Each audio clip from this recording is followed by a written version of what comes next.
교수님 그 진료 과목을 보니까 예. 조현병, 강박증, 그리고 정신증 고위험군 이렇게 주로 돼 있으시더라고요. 그러니까 정신증 관련해서도 고위험군이면은 조금 더 상태가 심하신 분들. 그러니까 정신질환 중에 가장 이제 예, 좀 문제가 되는 게 조현병이에요. 조현병이 가장 이제 치료도 어렵고 그 옛날에 정신분열증이라고 하던 그렇죠. 그 병. 근데 이제 정신증 고위험군은 예. 조현병이 되기 전, 그러니까 예. 발병은 안 했는데 네. 정신병이 될 위험성이 높다는 거죠.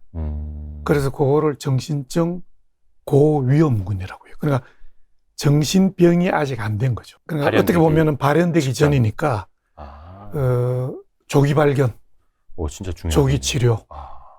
왜냐면 한번 발병이 되면 치료가 또 좀 복잡해지고 재발 문제가 있죠. 뭐 여러 가지 이슈가 있기 때문에 가능하면 발병 전에 좀 막아보자. 이런 게 중요하죠. 정신질환 환자들을 이제 직접 대면하시기는 좀 쉽지는 않으실 거 아니에요. 현장에서 또 이렇게 겪으시기는. 또 예전에 고 임세원 교수님 좀 안타깝게 돌아가신 그런 사건도 있었고, 현장에서 직접 하시기는 좀 어떠세요? 저는 사실 이제 뭐 제가 지금 정신과 의사를 거의 85년부터 시작을 했으니까 거의 한 38년. 40년 좀 덜 되죠. 예.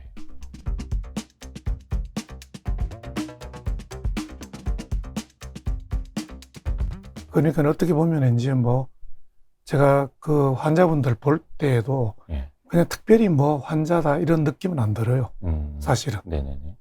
우리가 이제 자주 보고 뭐 또 그분들이 이제 일반인들이 볼 때는 좀 이상하다 이렇게 보여지지만 저희들이 또 보다 보면 뭐 충분히 그럴 가능성이 있다. 충분히 그럴 수도 있다. 이런 걸 느끼기 때문에 물론 뭐 이제 신문에 난다든지 뭐 언론에 나는 좀 사건 사고 이런 문제들은 참 심각할 수는 있죠. 그렇지만 그거는 굉장히 적은 부분이에요. 사실은 전체 환자분들의 어떤 그 퍼센트로 따지면 굉장히 적은 부분이고 약을 안 먹고 재발해서 그냥 사고를 치는 것이죠. 일종의. 그런데 대부분의 사람들은 그냥 약 잘 드시고 조용하고 또 그중에 일부분들은 뭐 회사도 잘 다니시고 그냥 겉으로는 뭐 전혀 문제가 없죠. 또 일부분은 약간 좀 대인관계가 힘든 부분도 있고 뭐 그러면서 지내기도 하고 다양하죠. 그러니까 현재 뭐 어떻게 뭐 힘들다 이런 느낌은 저는 들지는 않아요. 우선은 그 최근에 저는 이 책을 되게 재밌게 봤다고 표현을 하면 안 되겠고 유익하게 봤습니다. 뇌에 대한 궁금증도 있었고 또 이게 어떻게 보면 현대인들에게 되게 마음의 병으로 또 많이 이어지다 보니까 해서 이 책이 처음에는 되게 작아 보였어요. 어떻게 손바닥만 컴팩트하게 만들었네 했는데 이 내용은 진짜 알차더라고요. 그래서 제가 질문지만 3바닥을 썼습니다. 우선은 뇌에 대해서 이제 많이 연구를 하셨으니까 근데 일반인들은 뇌의 어떤 이미지라든지 사진 이런 거는 좀 많이 봤지만 뇌 구조라는 게 되게 좀 어렵잖아요. 그거를 좀 먼저 간단하게 쉽게 좀 알려줄 수 있을까요? 뇌는 대뇌가 이제 주로 뭐 이 운동 기능 또 이제 감각 기능 이런 거 관련도 되어 있지만은 가장 중요한 이제 생각, 감정, 행동 이런 것들이 다 대뇌에서 연결되어 있고 대뇌의 기능이죠. 그리고 고위 중추 기능. 동물들이 이제 진화하면은 진화가 더 될수록 더 이제 뇌의 기능을 더 활발하게 많이 높은 기능을 하는 거거든요. 그러니까 인간이 가장 진화된 동물이니까 뭐 여러 가지 철학적인 생각도 하고 뭐 그런 걸 하잖아요. 아주 뭐 판단 같은 것도 굉장히 뭐 복잡한 판단 같은 것도 하고. 근데 이제 동물이 하위 동물이면 간단한 것만 하는 거죠. 그러니까 복잡해질수록 고위동 중추 신경이 발달해지고 더 복잡한 기능을 하게 되고 그렇게 되면은 대뇌가 더 발달이 돼야 되고. 근데 대뇌는 크게 이제 부위가 있어요. 전두엽. 이 앞쪽에 전두니까 전. 앞이니까 전두엽. 그 전두엽이 어디 따로 있는 부위가 아니라 대뇌의 한 부분. 큰 대뇌의 앞쪽에 있는 부위가 앞쪽. 전두엽. 네. 그 다음에 이제 이 위쪽에 있는 게 예. 두정엽. 예, 두정엽. 정수리. 예. 그 다음에 이제 척두엽. 옆에 있는 척두엽. 예. 그 다음에 후두엽. 뒤쪽에 있는. 예. 크게 그렇게 나누어요. 대뇌를. 네. 그리고 이제 후두엽고 뒤쪽으로 손해가 있고. 그래 되어 있죠. 그러니까 이제 크게는 그렇게 나누고, 크게 이제 이 대뇌의 기능을 보면 후두엽은 시각적인 기능을 하는 게 대부분이에요. 시각 중추. 우리가 눈으로 보는. 눈으로 보는 게 맨 뒤에 있는. 맨 뒤로 연결이 되어 있어요. 네. 예. 그 다음에 이제 척두엽은 이 옆쪽에 귀 쪽에 이렇게 있는데 네. 이 부위는 청각 기능이에요. 귀로 들어오는 소리에 관련되어 있는 척두엽. 이런 걸 처리하는. 네. 그 다음에 두정엽은 이 위쪽인데, 두정엽은 주로 이제 뭐 공간 지각력 또는 여러 가지 좀 상징적인 걸 해석하는 부위. 뭐 이런 게 좀 있고요. 네. 그 다음에 이제 감각. 네. 우리가 피부에 뭐 여러 가지 감각 같은 거. 네. 이런 게 약간 두정엽에 걸쳐 있고. 두정엽에. 예. 그 다음에 전두엽은, 네. 전두엽이 사실은 가장 중요한 기능을 해요. 예. 그러니까 인간으로서의 어떤 정체성을 좀 가지는 그런 그 부위죠. 어떤 뭐 생각하는 거, 그렇죠. 절제하는 거. 그렇죠. 다, 예. 판단력, 예. 생각, 뭐 여러 가지 하여튼 그런 관련되어 있는 고위중추. 네. 그리고 사회적인 어떤 환경에서 생각을 하고 판단하고. 우리가 이제 이런 사람이 이 집단 생활을 해야 되는 거잖아요. 네. 사회적인 네. 활동을 하고. 네. 사회적인 환경에서 그렇죠. 판단하는 거 굉장히 그렇죠. 중요하거든요. 그럼요. 다른 사람이 어떤, 저 사람이 좀 우울한가? 저 사람의 생각은 어떤 생각을 하고 있을까? 이런 게 사회생활에서 굉장히 중요하다고요. 그렇죠. 사회인지라고 하죠. 네. 그런 게 다 전두엽에 있는. 그 전두엽에 문제가 있으면 그런 판단을 못 하는 거예요. 그래서 고등동물이 될수록 대뇌가 커지고, 네. 대뇌 중에서도 전두엽이 더 커지는 거예요. 여러 가지 사고를 해야 되니까. 그렇죠. 약간 조금 몇 가지 뇌에 관한 이제 궁금증. 예. 좀 이게 뭐 믿거나 말거나 이렇게 떠도는 이야기들 수도 있는데, 왜 그러고 있지 않습니까? 친구들 중에도 이제 대두. 저도 머리 사이즈가 적지는 않거든요. 군대에서도 제일 큰 모자가 필요했고. 머리가 크면 등 게 많다, 뭐 이렇게들 이야기하는데, 그게 맞는 말입니까? 뭐 일반적으로는 그냥 맞다고 할 수는 있는데, 조금만 생각해 보면 네. 맞지는 않아요. 예, 질문을 드려놓고는 예. 민망하지. 그러니까 머리가 큰 게 중요한 게 아니고, 네. 그 머리 두개골 안에 들어있는 뇌의 네. 피질이 넓어야 돼요. 피질이 넓어야 한다. 예, 피질이라는 거는 뇌의 바깥쪽 그 일종의 회백질이죠. 예. 그 회백질 안에 이제 신경세포의 얼마나 많이. 본체가 바디가 들어있는 부위니까 네. 이게 넓어야 신경세포가 많이 있겠죠. 신경세포가 많이 있다는 거는 그만큼 기능이 뛰어나다는 얘기죠. 그러니까 단순히 크기가 큰 게 아니라, 그래서 뇌에 주름이 많을수록 그래서 뭐 머리가 더 좋은 거다 이렇게 그렇죠. 이야기하는데, 그러니까 주름이 많을수록 네. 피질의 넓이가 넓어지겠죠. 그러니까 그냥 이렇게 밋밋하면 네네, 그렇죠. 그냥 별로 넓지가 않은데 이게 주름이 막 이렇게 되어 있으면 그 속에 다 이게 피질이 들어가서 있으니까 네. 굉장히 많은 신경세포들이 들어가 있겠죠. 그러니까 결국은 이제 주름이 많아야 된다. 우리가 호두를 보면 호두의 진짜 호두랑 좀 비슷한 거의 비슷해요. 뇌가? 호두처럼 네. 거의 비슷해요. 그래서 양쪽 양방구, 예. 좌방구와 우방구가 네. 있고 대칭이 거의 되고. 비슷한 거. 네. 그 다음에 전두엽, 두정엽, 척두엽, 후두엽, 예. 손해. 예. 그리고 중뇌, 뭐 연수하면서 쭉 적수로 내려오는 그렇게 되어 있죠. 네. 예. 진짜 호두랑 비슷한. 그렇죠. 되게 부적절한 비유일 수는 있는데 아무튼. 그래서 이제 우리가 이런 이야기를 하잖아요. 호두를 많이 먹으면 머리 많이 좋아진다. 먹으면 머리가 좋아진다. 이런 이야기를 하지 않아요. 네. 그러니까 그게 사실은 좀 엉뚱한 말이긴 한데, 예. 뭐, 그럴 수도 있다, 이런 생각이 들어요, 저는. 왜냐하면, 자연의 이치라는 게, 예. 원래 다 비슷비슷하게 연결이 되는 아. 그런, 또, 게 있잖아요. 그러니까. 또 그 견과류 먹으면 뭐 저작 활동을 많이 하고 뭐 그렇게 된다고 뭐, 그래서 뇌도 좋아질 수 있다고. 그렇죠. 예. 견과류가 이제 딱딱하니까 이걸 많이 씹잖아요. 네네네. 그러니까 이제 이 많이 씹고 운동을 하면 네. 이 운동을 자꾸 하는 것 때문에 뇌의 그 부위가 활성화되는 거예요. 그럼 결국은 뇌가 좋아지는 건 뇌를 자꾸 자극을 해줘야 되거든요. 네네네네. 그러니까 당연히 좋아지고 네. 또 견과류 자체가 네. 세로토닌 뇌의 신경전달 물질 중에 세로토닌을 많이 뭐 합성할 수 있는 그런 또 음식 중에 하나이기 때문에 아하. 연어, 예. 바나나 뭐 이런 게 다 이제 그런 거죠. 왜냐하면 세로토닌이 이제 뇌에서 굉장히 중요한 신경전달 물질인데 네. 그 신경전달 물질의 세로토닌은 외부에서 그 세로토닌을 만드는 물질인 아미노산을 네. 트립토판이라고 하는데 네. 그걸 먹어야 돼요.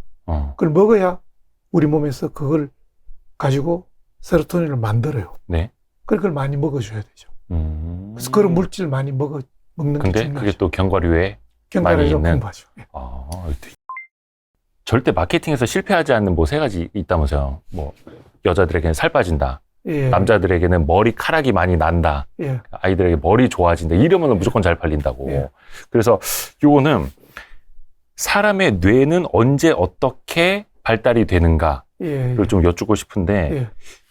이 책을 보니까 동물은 이제 당연히 태어나자마자 걷는데 사람은 그게 되게 오래 걸리잖아요. 그래서 예. 뇌 발달도 요게 조금 그거랑 연관이 되는 거라고. 연관이 되죠. 예. 예.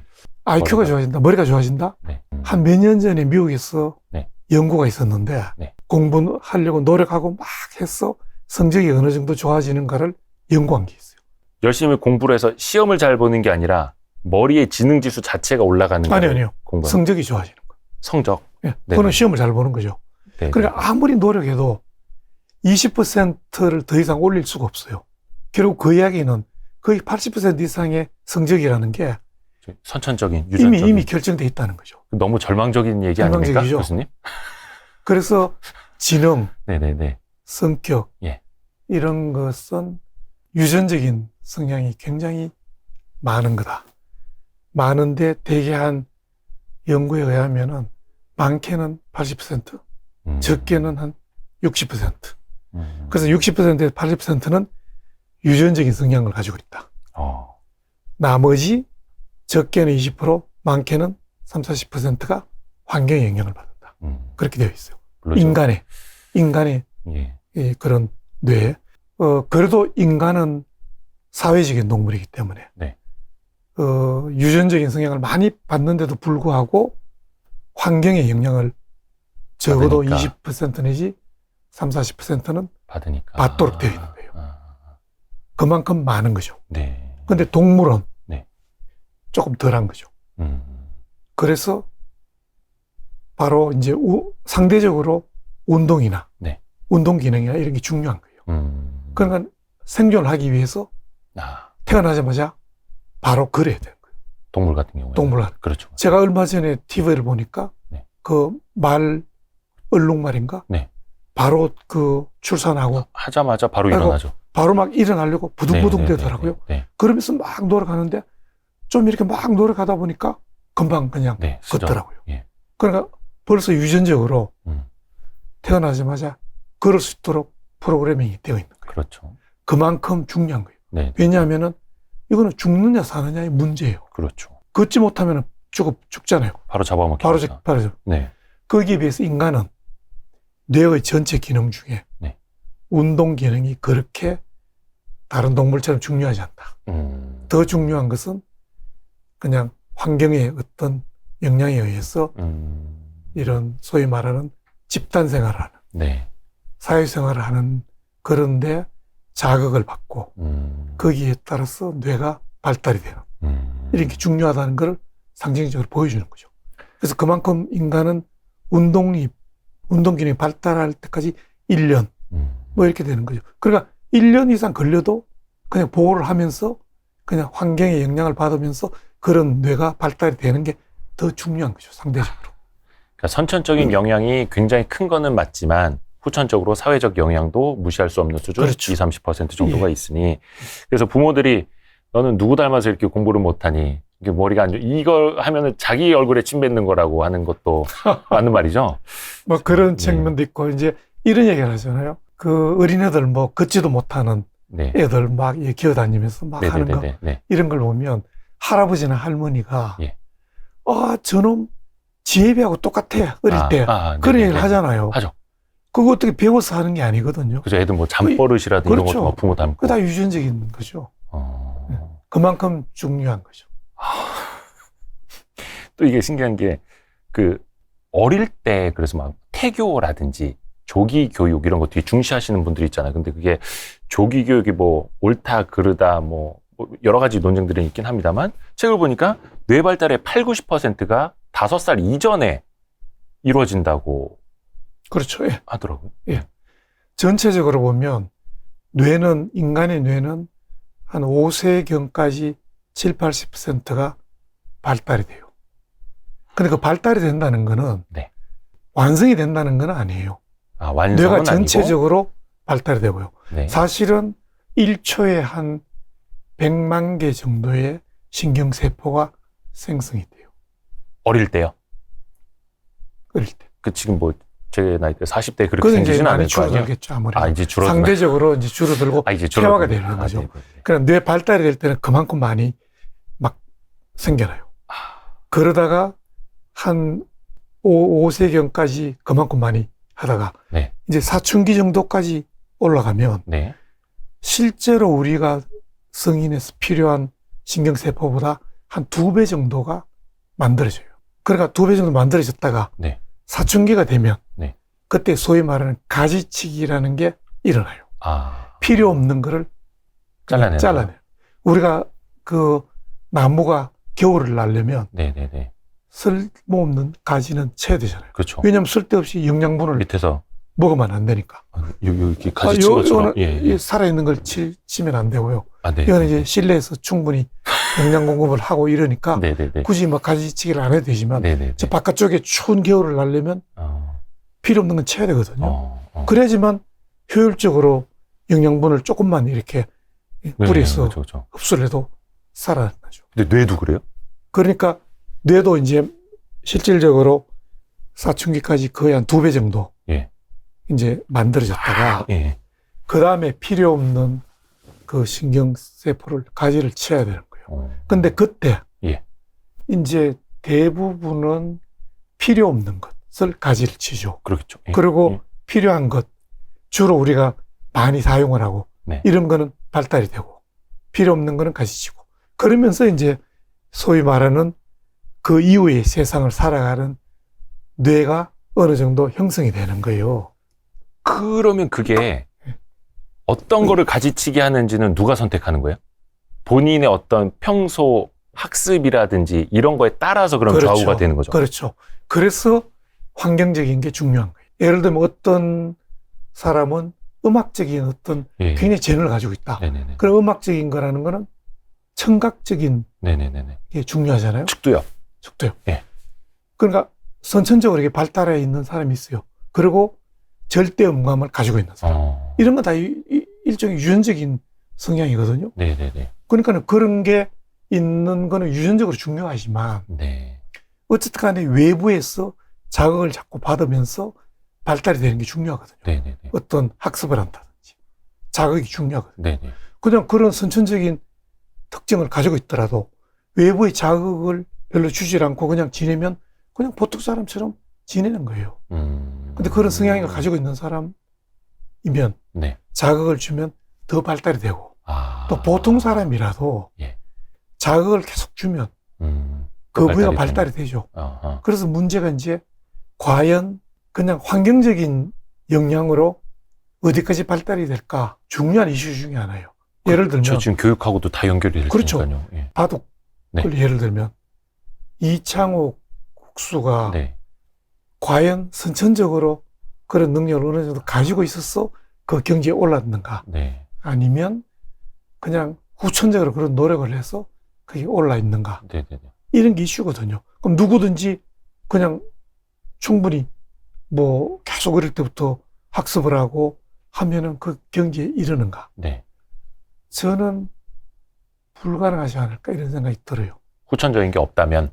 아니요. 선천적인 게 없다면. 아, 선천적인 게 없다면? 어느 정도 노력만으로는 안 된다? 아, 네. 후천적으로 어느 정도는 가능은 하지만 전문가적인 네네.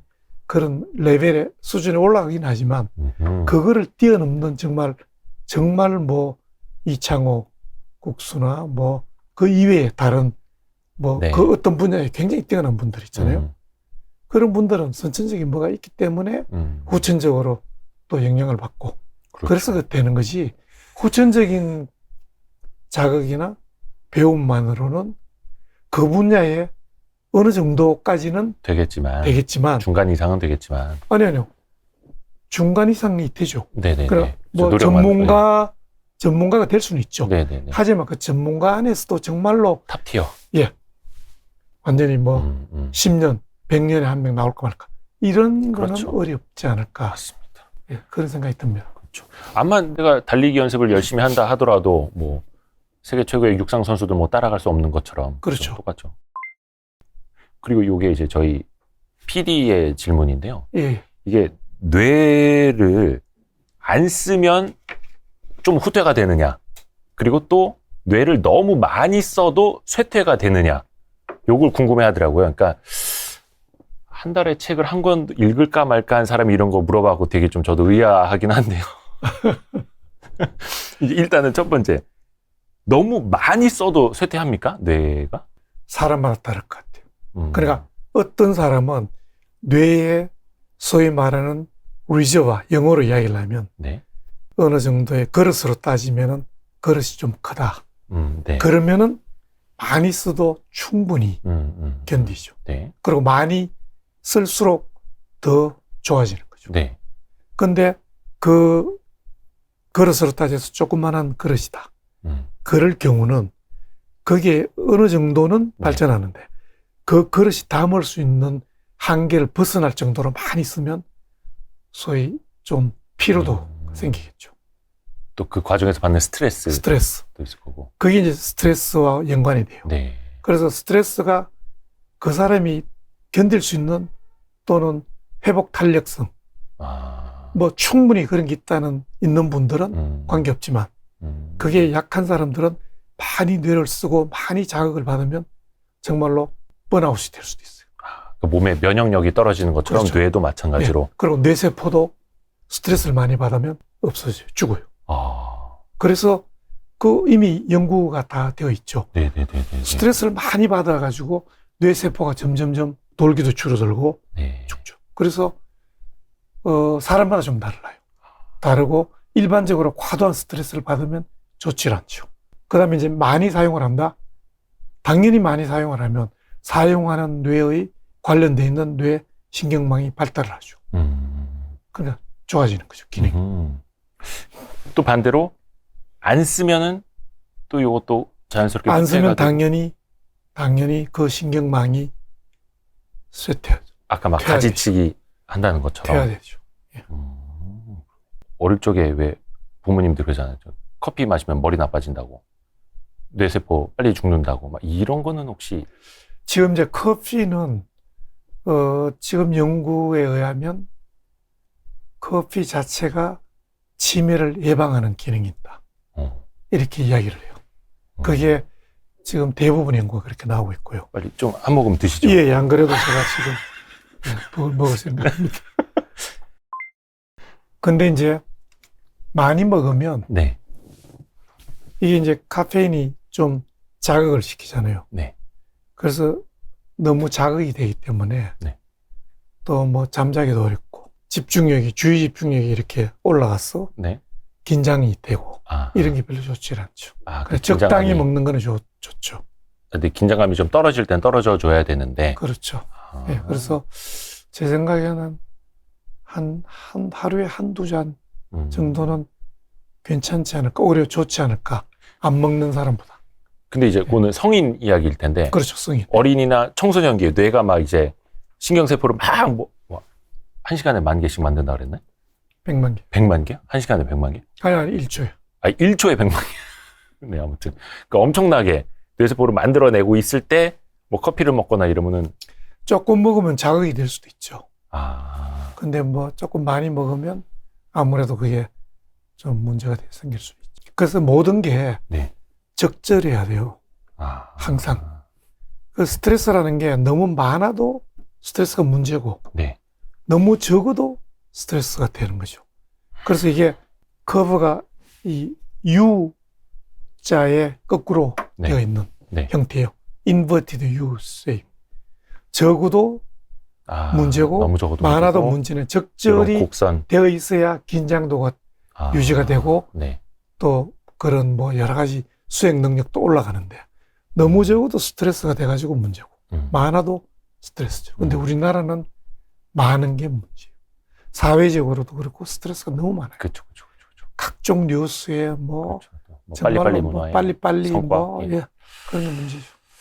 그러니까 대한민국 사람들한테 제일 와닿지 않는 단어가 적절하다, 적절히, 적당히라는 표현이잖아요. 그러니까 이거를 사람들이 되게 부정적으로 받아들인다 하더라고요. 적당히 합시다, 적절히 조절합시다 하면은 저 사람 뭐지? 이렇게 하는 거죠. 저 대충 살려고 해? 뭐 이렇게 한국 사람들한테는. 그래서 적절하다는 게 사실은 제일 어렵습니다. 어렵기는 하지만 사실은 굉장히 중요한 거죠. 네. 우리나라 사회가 네. 지금까지 너무 발전만 했잖아요. 네네네. 그리고 너무 이제 그 경쟁 사회, 남보다 앞서 나가고, 네. 무조건 잘하는 게 중요하고. 근데 지금은 이제 가치관이 조금 바뀌죠. 삶의 질이 중요한 거지. 무조건 뭐 앞에 앞장서고 뭐 돈 많이 벌고 뭐 누구보다 뛰어나고 이런 게 중요한 게 아니고, 자기 자신이 적절하게 삶도 즐기면서 이런 자기가 만족하면서 행복한 것. 이게 중요해지는 시기거든요. 그럼 우리나라가 이제 선진국이 들어왔다는 반증을, 반증이죠. 아까 스트레스 이야기가 나와서 말인데, 스트레스를 많이 받으면 이제 기억력에도 지장을 주는지도 궁금하고요. 또 하나가 이제 저희가 실제로 이제 겪어본 바로는 정말 스트레스 많이 받았을 때 막 일에 업무에 치이고 있으면 극단적으로 제가 어떤 사례까지 있었냐면, 인터넷 창에 뭐 이렇게 검색을 하잖아요. 그 다음에 저거 해야지 참 해서 다른 브라우저를 띄웠는데 딱 치려는데 생각이 안 나는 거야.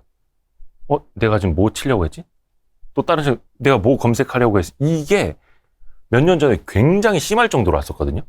그래서 저 스스로가 저를 못 믿는 거죠. 내가 이거 했나? 안 했나? 그 스스로 못 믿는 막 이런 상황까지 갔었거든요. 이게 스트레스랑도 같이 연결이 되는 연관이 겁니까? 되죠. 예. 그러니까 스트레스라는 게 내부적인 자극도 관련이 되고, 내부적으로. 네. 외부적인 자극도 관련이 되죠. 근데 대부분은 외부적인 자극이라고 일반 분들은 생각을 해요. 외부의 어떤 여러 가지 자극들 있죠. 부정적인 자극이라든지 뭐 이런 것들.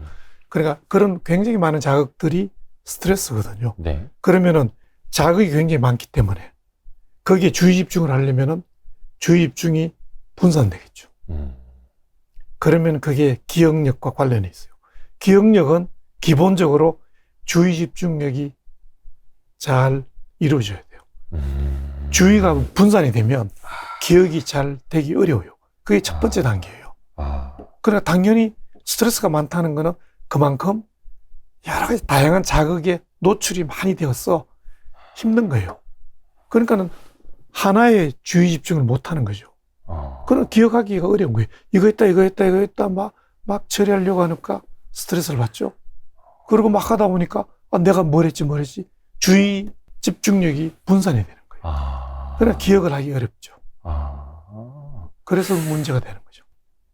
이게 저는 우스갯소리로 이제 멀티태스킹이라고 하는데, 컴퓨터는 그게 되잖아요. 근데 사람도 멀티태스킹이 되는 사람이 있고 안 되는 사람이 있는데, 저는 이제 이 CPU는 딸리는데 계속 멀티태스킹을 해야 했고 하려 했고 했던 거거든요. 그래서 어떤 생각까지 가졌냐면, CPU도 뭐 쿼드코어, 옥타코어라고 해서 그 코어가 여러 개로 있어서 동시에 그 일들을 같이 할 수 있는 것들, 그렇게 이제 설계된 것들이 있는데, 우리 뇌도 좀 그랬으면 좋겠다. 이런 생각도 했거든요. 그렇죠. 동시에 멀티태스킹 할 수 있게 이렇게. 동시에 잘 하는 사람도 있고, 또 그게 안 되는 사람도 있어요. 네. 물론 이제 개인마다 다르겠죠. 근데 이제 잘하는 사람은 이제 그 일들 중에 어떤 히어라키랄까?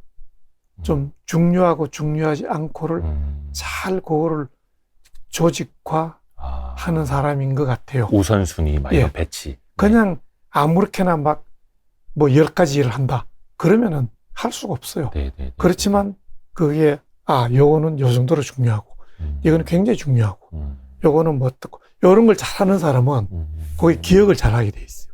그러면은 요거 했다가 내가 뭐 별로 중요하지 않지만 빨리 해야 될 게 있었지 요거 해야지 하고 또 이것 하고 그런 걸 잘하는 그래 비교적 전두엽 기능이 뛰어난 그거를 이제 오거니제이션 네. 구조화 이렇게 이야기를 해요.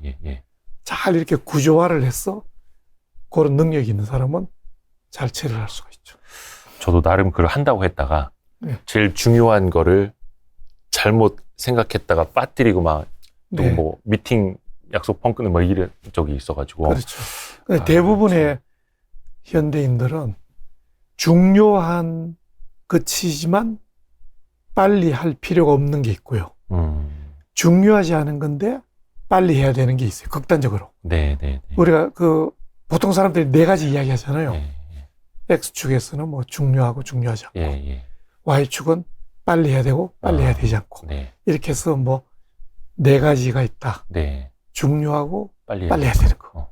중요하지만 천천히 해도 되는 거. 빨리 해야 되지만 중요하지 않고 뭐 이런 게 있잖아요. 근데 그 중에서 우리가 대부분의 현대인이 하는 거는 중요하지 않고 빨리 해야 되는 걸 빨리 처리를 해요. 대부분의 하는 사람들이. 중요도보다는 속도예요. 근데 중요하지만 좀 이렇게 좀 천천히 해도 되는 것은 잘 안 하죠. 그래서 나중에 이제 나이가 들고 이렇다 보면 좀 문제가 생기는 거죠. 요 좋은 말씀 배웠다. 진짜 딱 그 X축, Y축 그어놓고 중요도와 속도 이거 해놔야겠네요. 네. 그래서 대부분의 직장인들은 직장에 막 가면 빨리 해야 될 거 막 하는데 그렇죠. 그냥 대부분 그냥 어떻게 보면은 그렇게 중요하지 않는 거 처리한다고 시간 다 보낸다. 그렇죠. 사실은 우리가 인생에서 중요한 거는 몇 가지가 있다고요. 정말 중요한 거. 건강, 신체적인 건강, 정신적인 건강, 또 가족 관계, 또 친구 관계, 뭐 이런 것들 있잖아요. 그거는 사실은 빨리 안 해도 되는 거예요. 그러니까 그걸 막 뒷순위죠. 그렇죠. 후순위로 밀어놓고. 밀어놓죠. 그러다 보면 아무것도 안 하는 거예요. 그러니까 결국은 친구 관계를 위해서 본인이 적극적으로 하는 건 아무것도 없는 거예요. 수동적으로 뭐 하고 이러다 보니까 나중에 나이 들다 보면 친구가 하나둘씩 떨어져 나가고. 그냥 그 녀석들은 언제든지 거기 있을 줄 알았는데. 그렇죠. 친구 관계도 항상 그 친구가 거기 있다고 생각을 하지만 그렇지 않아요. 관계라는 건 항상 주고받는 게 있어야 되거든요. 그래야 이제 좀 소홀히 하면 그 문제가 있죠. 건강도 마찬가지죠. 그래서 그런 문제를 조금 생각을 하고, 그래도 적어도 하루에 어느 정도는, 30분, 1시간 정도는 그런 쪽에 신경을 쓰고 노력을 해야지만 나이가 들어서 행복해질 수가 있을 것 같아요.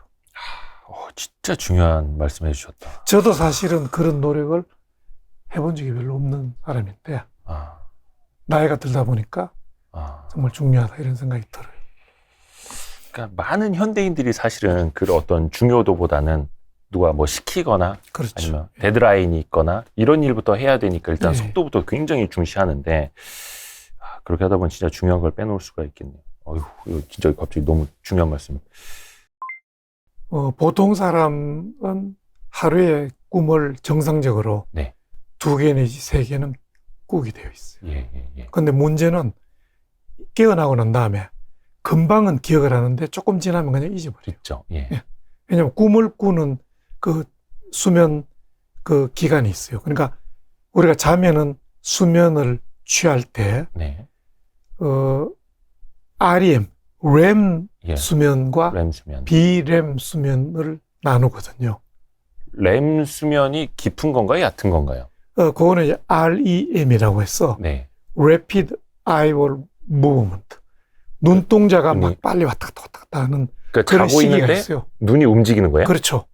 그 시기는 뭐냐면 무엇인가 뇌에서 활발하게 뭔가 일어나는 거예요.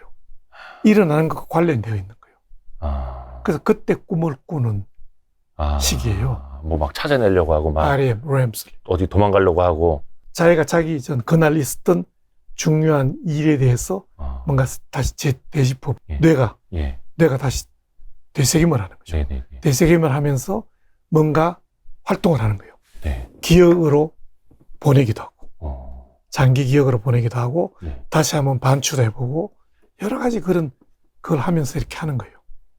또 기존에 있는 기억과 연결도 하고 자기 자신의 무의식과 연결을 해서 비교도 하고 연결하고 이런 시기가 있다고요.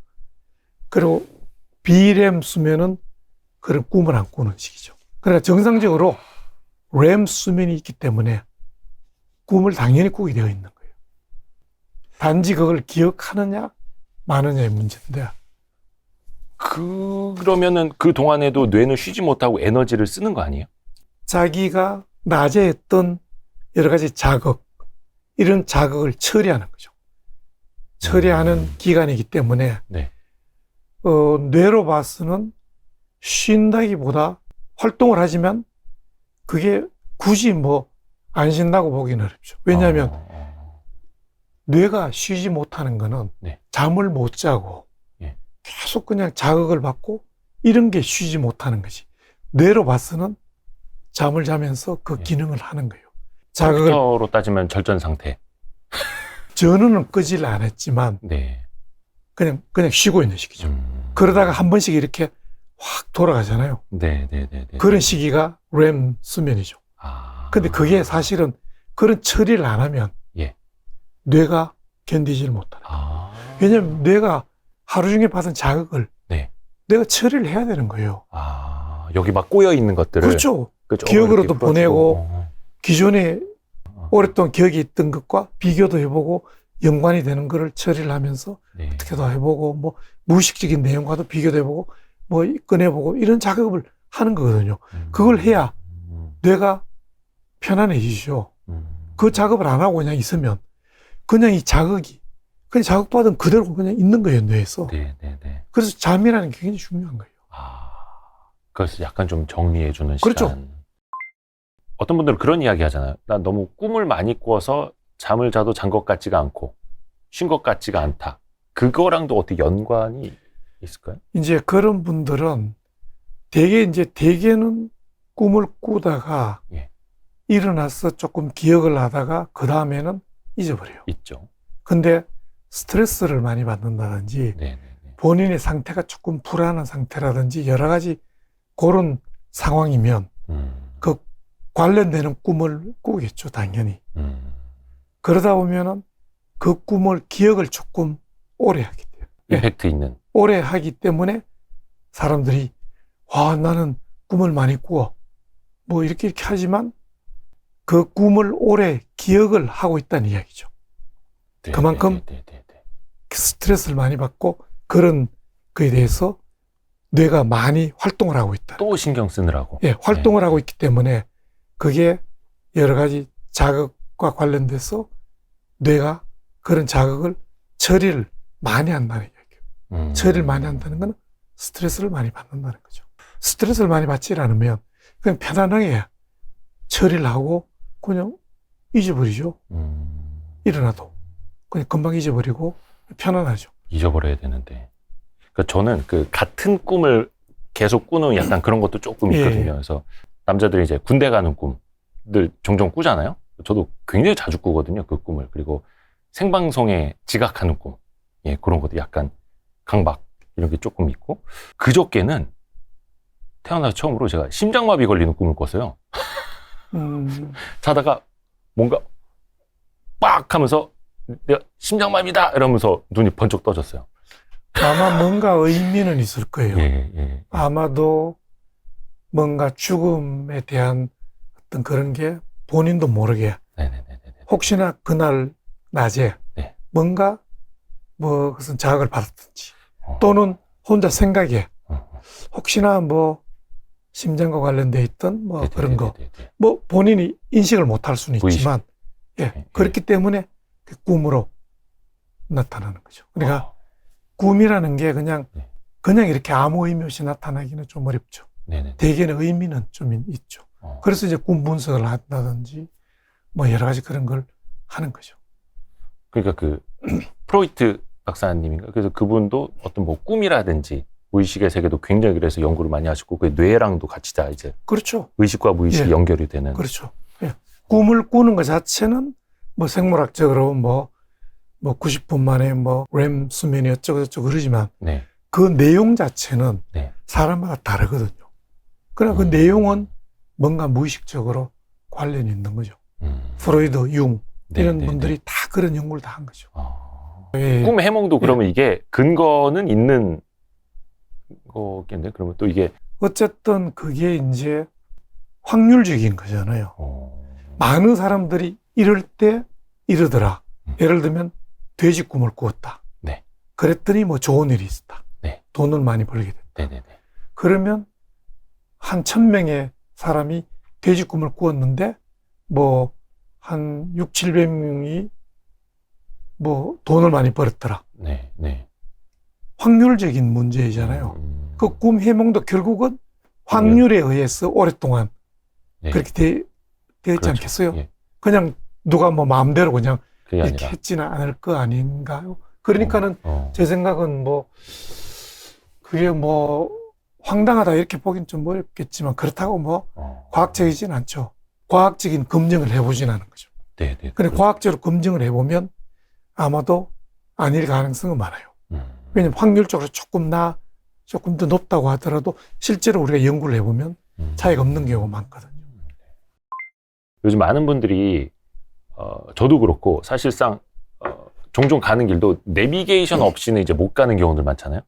또 가족들 핸드폰 번호도 이제는 잘 못 외우고 원체 이제 스마트폰 단축키 뭐 이렇게 다 하다 보니까 요것도 그러면은 뇌 기능이 떨어지는 거랑도 연결이 될 수 있는 거예요? 그러니까 너무 아무래도 디지털 치매 막 이렇게도 예. 표현하잖아요. 아무래도 자꾸 쓰는 뇌 쪽은 발달이 되겠죠. 네. 근데 현대 사회가 이 휴대폰을 자꾸 쓰니까는 굳이 그런 걸 외울 필요는 없는 거죠. 그렇죠. 그 휴대폰 안에 다 있기 때문에. 네네네. 그러니까 그런 기능은 아무래도 조금 떨어지지 않을까? 그런 게 제 생각이기도 하고 그런 연구가 일부 있죠. 옛날에는 적어도 네. 전화번호 네. 한 몇십 개는 외웠잖아요. 그렇죠. 친구 집 전화번호 다. 그렇죠. 막, 아니면은 뭐 불편하니까. 그렇죠. 또는 어디 가는데 그 골목길 이런 거 다 특성. 외우고 있잖아요. 예. 그래서 다 찾아가잖아요. 예, 어디서 뭐 주유소 끼고 그렇죠. 우회전 뭐 이거 다. 예. 그런데 지금 대부분은 어디 찾아가면 내비게이터를 켜잖아요. 그렇죠. 그게 없으면 찾아가기 쉽지 가죠. 않죠. 그래 그 기능이 아무래도 떨어졌겠죠. 그 부위는 상대적으로 기능이 좀 떨어졌을 것 같고 좀 이제 우리가 많이 사용하는 뇌는 좀 발달이 되어 있겠죠. 네네네. 어떤 연구가 있느냐면 런던의 운전기사분들의 뇌를 MRI를 찍어서 봤더니만 택시 운전하시는 분들요. 예. 그분들이 그 해마라는 게 기억력과 관련이 되어 있는 기억력 저장소. 그렇죠. 곳이라고. 예. 그래서 그게 치매가 해마에서부터 문제가 생기는 거거든요. 그 해마 부위를 봤더니만 연구를 했더니 오랫동안 하신 분들이 해마 크기가 더 커져 있는 거예요. 상관관계가 있는 거예요. 왜냐하면 런던은 굉장히 골목길이 복잡해요. 오래된 도시이기 때문에. 그럼 결국은 오랫동안 그 하신 분들이 그걸 본인이 막 기억을 하고 막 이러니까 해마 커져 있는 거예요. 그 굉장히 유명한 연구거든요. 근데 지금은 그 내비게이터 켜서 가기 때문에 그렇죠. 해마가 커질 수가 없겠죠. 그러니까 당연히 그런 그 뇌 사용을 많이 하는 뇌는 발달이 되고 사용을 안 하는 뇌는 당연히 쇠퇴하겠죠. 굉장히 자연스러운 현상이네요, 이것도. 그렇죠. 예. 서울 시내 어떤 기사님들은 카카오 내비 없이는 승객 못 받는다고 이런 분들도 아마 계시고. 지금은 많은 분들이 내비게이터를 쓰기 때문에 그렇죠. 실제로 그런 기능이 많이 연구를 하면 떨어져 있을 가능성이 있어요. 사람 얼굴을 잘 기억 못하는 사람들 있잖아요. 또 사람 얼굴 네, 기억도 기가 막히게 한 번만 보면 다 기억하시는 분들도 있고, 그거는 뇌 기능이 어떤 차이에서 오는 걸까요? 그 사람 얼굴을 기억하는 부위는 뇌의 특정 부위가 있어요. 예. 방추회 부위라고. 방추회. 영어로는 퓨지폼. 예. 퓨지폼이라는 게 방추형이거든요. 아. 이런 부위가 이 뇌의 이 적두엽 안쪽에 예. 이 후두엽하고 그 영역이 있어요. 영역이 있어요. 근데 그 부위는 특히 얼굴을 보면은 네. 그 부위가 활성화돼요. 얼굴을 보는데 관련되어 있는 부위예요. 네네네네. 그래서 그 부위는 전문가와 관련되어 있는 부위예요. 얼굴을 보고 판단한다는 거는 네. 굉장히 전문가적인 기능이거든요. 우리 전 세계에 한 80억 인구 예. 좀 못 되는 사람이 얼굴이 다 달라요. 그쵸. 쌍둥이들도 조금은 다르죠. 예. 그런데 그 쌍둥이도 예. 처음 보면 비슷하지만 자꾸 보면 구분이 되죠. 다르죠. 엄마들은 다 알죠. 그렇죠. 예.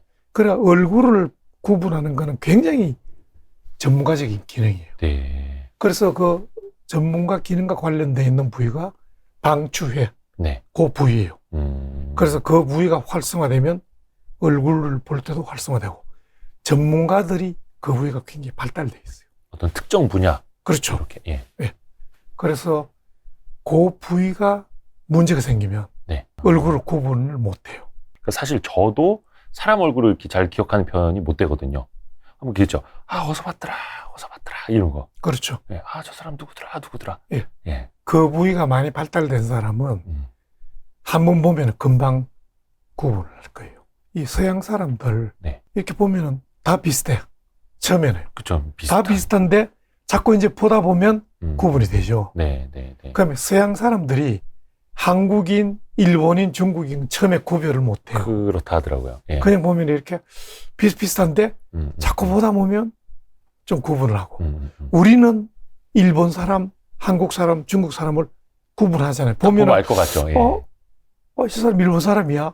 구분하잖아요. 네네. 그거는 뭔가 우리가 자꾸 봄으로써 익숙해져 있고 이 발달되어 있는 거죠. 아. 그래서 그 부위에 문제가 있는 분들은 얼굴 구분을 잘 못해요. 그래서 어떤 경우는 거기에 어떤 예를 들면 암이라든가 종양이 있다든지 거기에 뭐 뇌졸중이 있어가지고 네. 그 부위가 약간 손상을 당했다든지 네네네. 그러면 그 이후에 얼굴 구분을 못해요.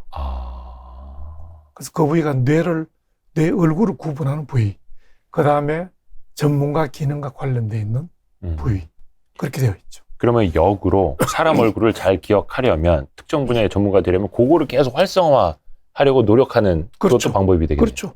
그러나 자극을 자꾸 준다든지 또는 우리가 아까 바둑 이야기도 했지만 바둑. 네. 그 다음에 뭐 TV 보면은 달인들 있죠. 달인. 예, 생활의 달인들. 예, 생활의 달인. 그런 분들은 한 가지 일을 열심히 하시는 분들이잖아요. 네. 계속 그냥 뭐 만 시간의 법칙 이런 게 있잖아요. 네네네. 하나만 만 시간을 했다. 네네네. 뭐 만 시간 다 하겠죠. 10만 시간 하신 분도 있고. 그분들은 결국은 하다 보면 그 부위가 발달이 되죠. 지금 이제 연초라고 하기엔 조금 뭐한데 어느 정도 이제 설도 지나고 이제 항상 연초에 그 신년 계획 네네. 세우시는 분들 많은데 한 3일 지나면 이제 또 이제 흐지부지 되는 작심삼일. 근데 요것도 이제 뇌랑 연관이 돼요? 이제 거기에 대한 연구는 사실 없습니다. 근데 이제 제가 생각할 때는 당연히 연관되지 않을까. 왜냐하면 우리의 행동이나 생각 또는 습관 이런 게 다 뇌의 기능이거든요. 그리고 뇌의 어떤 신경망과 관련이 있죠. 근데 이제 자꾸 이제 어떤 부위를 사용을 하면 그런 습관과 관련되어 있는 신경망이 발달할 거 아니에요. 우리가 3살적 버릇 8까지 간다. 3살 적에 어떤 버릇, 습관 이런 게 자꾸 하다 보면 뇌가 발달이 돼가지고 8까지 그냥 그런 행동을 하는 거와 비슷한 것처럼 당연히 습관이 신경망의 발달과 관련이 있죠. 그래서 작심삼일 뭐 이런 것 새해 올해는 뭐 내가 운동을 뭐 열심히 해야 되겠다. 올해는 뭘 해야 되겠다. 새해에 뭐 어떤 약속 이런 게 오래 못 가는 게 당연히 관련이 되겠죠. 왜냐하면 대개 이제 계획을 세우는 거는 기존의 본인의 어떤 잘못된 습관을 바꾸고자 하는 게 계획이 많거든요. 네네. 예를 들면 뭐 요번 원래부터는 운동을 뭐 일주일에 3번을 뭐 어떻게 하겠다. 해야지. 대개 그런 거 세우는 사람이 운동을 안 하는 사람이잖아요. 또 이제 금연도 이거 하면은 뇌에 이제 도파민이 분비가 돼요. 네네네. 그러면은 그런 습관이 도파민이 필요한데 자꾸 이래가지고 습관화되고 다 중독, 담배 중독, 니코틴 중독 이런 관련돼 있거든요. 네. 담배를 끊어야지 이렇게 돼 있잖아요. 그런데 사실은 그게 원래의 행동, 네. 습관과 관련돼 있는 뇌가 이미 다 발달이 되어 있어요. 형성이 되어 있어요. 네. 그런데 그걸 바꾸려고 해요. 아. 그러면은 상대적으로 열심히 이쪽을 해야 되는 거예요. 아. 근데 그게 이미 발달되어 있는 것과 일종의 싸움이죠. 싸움인데 이 싸움이 어지간해서 되겠어? 이길 수가 있겠어요? 이미 발달되어 있어서 수십 년을 그리 살아왔는데. 수십 년을. 예, 예. 그러니까는 처음에는 좀 하죠. 열심히 막 의지를 가지고 담배를 끊어야지, 운동을 해야지 해가지고 막 하는 거예요. 네네네. 그래 막 견뎌요. 근데 이쪽에서 회로가 발달해서 이게 내가 지금 이거 니코틴이 좀 필요한데 이거 못 견디겠어. 담배를 피워야 되겠어. 막 그러잖아요. 네네네. 그럼 새로 이제 형성된 이런 회로가 안 돼. 견뎌야지. 그러면서 막 싸움을 할 거 아니에요. 네네. 근데 대부분은 지잖아요. 그래서 작심삼일이라는 이야기가 나오는 거예요. 그게 이제 우스갯소리로는 나 자신과의 싸움에서 어찌됐든 또 다른 내가 이겼으니까 그것도 내가 이긴 거 아니냐. 그렇죠. 맞아요. 정말로 이걸 바꾸려면 예. 기존에 형성이 되어 있는 습관, 뇌의 신경망을 바꾸어야 돼요. 그러면 굉장히 의지력을 가지고 바꾸는 새로운 신경망을 형성해야 되는데 네. 이걸 어떻게 할 건가가 중요한 거예요. 그렇죠. 그래서 크게 막 이걸 하려고 하면은 다치게 되어 있죠. 그래서 조금씩 보상을 주는 거예요. 조금씩 줘가지고 조금씩 하게, 자꾸 하게 유지를 해야 돼요. 뭔가 나 잘하고 있어. 그렇죠. 잘하고 있어. 이렇게. 예. 내가 이 정도는 잘하고 있는데, 그랬더니만 조금 보상을 좀 받으면, 이건 뭐, 내가 잘하고 있는 거네. 또 조금 더 잘하면 또 보상을 더 주고. 네네네. 그렇게 자꾸 하다 보면 새로운 신경망이 형성이 되는 거죠. 그러다 보면 이제는 이게 막 돌아요. 그러다 보면 이제는 과거 거는 약간 이렇게 줄어들고 새로운 습관, 새로운 신경망이 발달하니까 쉽게 되는 거예요. 그러니까는 이걸 잘 초기에 발달시킬 수 있도록 보상도 조금씩 주고 의지를 좀 가지고 계속 해야 되는 거예요. 그러다 보면 새로운 습관이 생기게 돼요. 그러니까 뭐 다이어트 하시는 분들은 조금 살 뺐을 때 거기에 맞는 옷을 한 벌 산다든지 그렇죠. 아니면 맞아요. 담배 태우시는 분들은 담배 참을 때마다 뭐 초콜릿을 하나 먹는다든지 사탕을 좀 먹는다든지 그렇죠. 이런 식으로 잦은 그렇죠. 보상. 그러다가 이제 살이 찌기도 하고. 살이 찌면은 이제 또 운동도 하고 운동 뭐 여러 가지 그러면서 어쨌든 그런 조그마한 보상들을 주면서 새로운 습관을 자꾸 만들어 가다 보면 그 다음에는 약간 이제 습관화가 돼가지고 네. 또 어떻게 보면 중독이 됐어.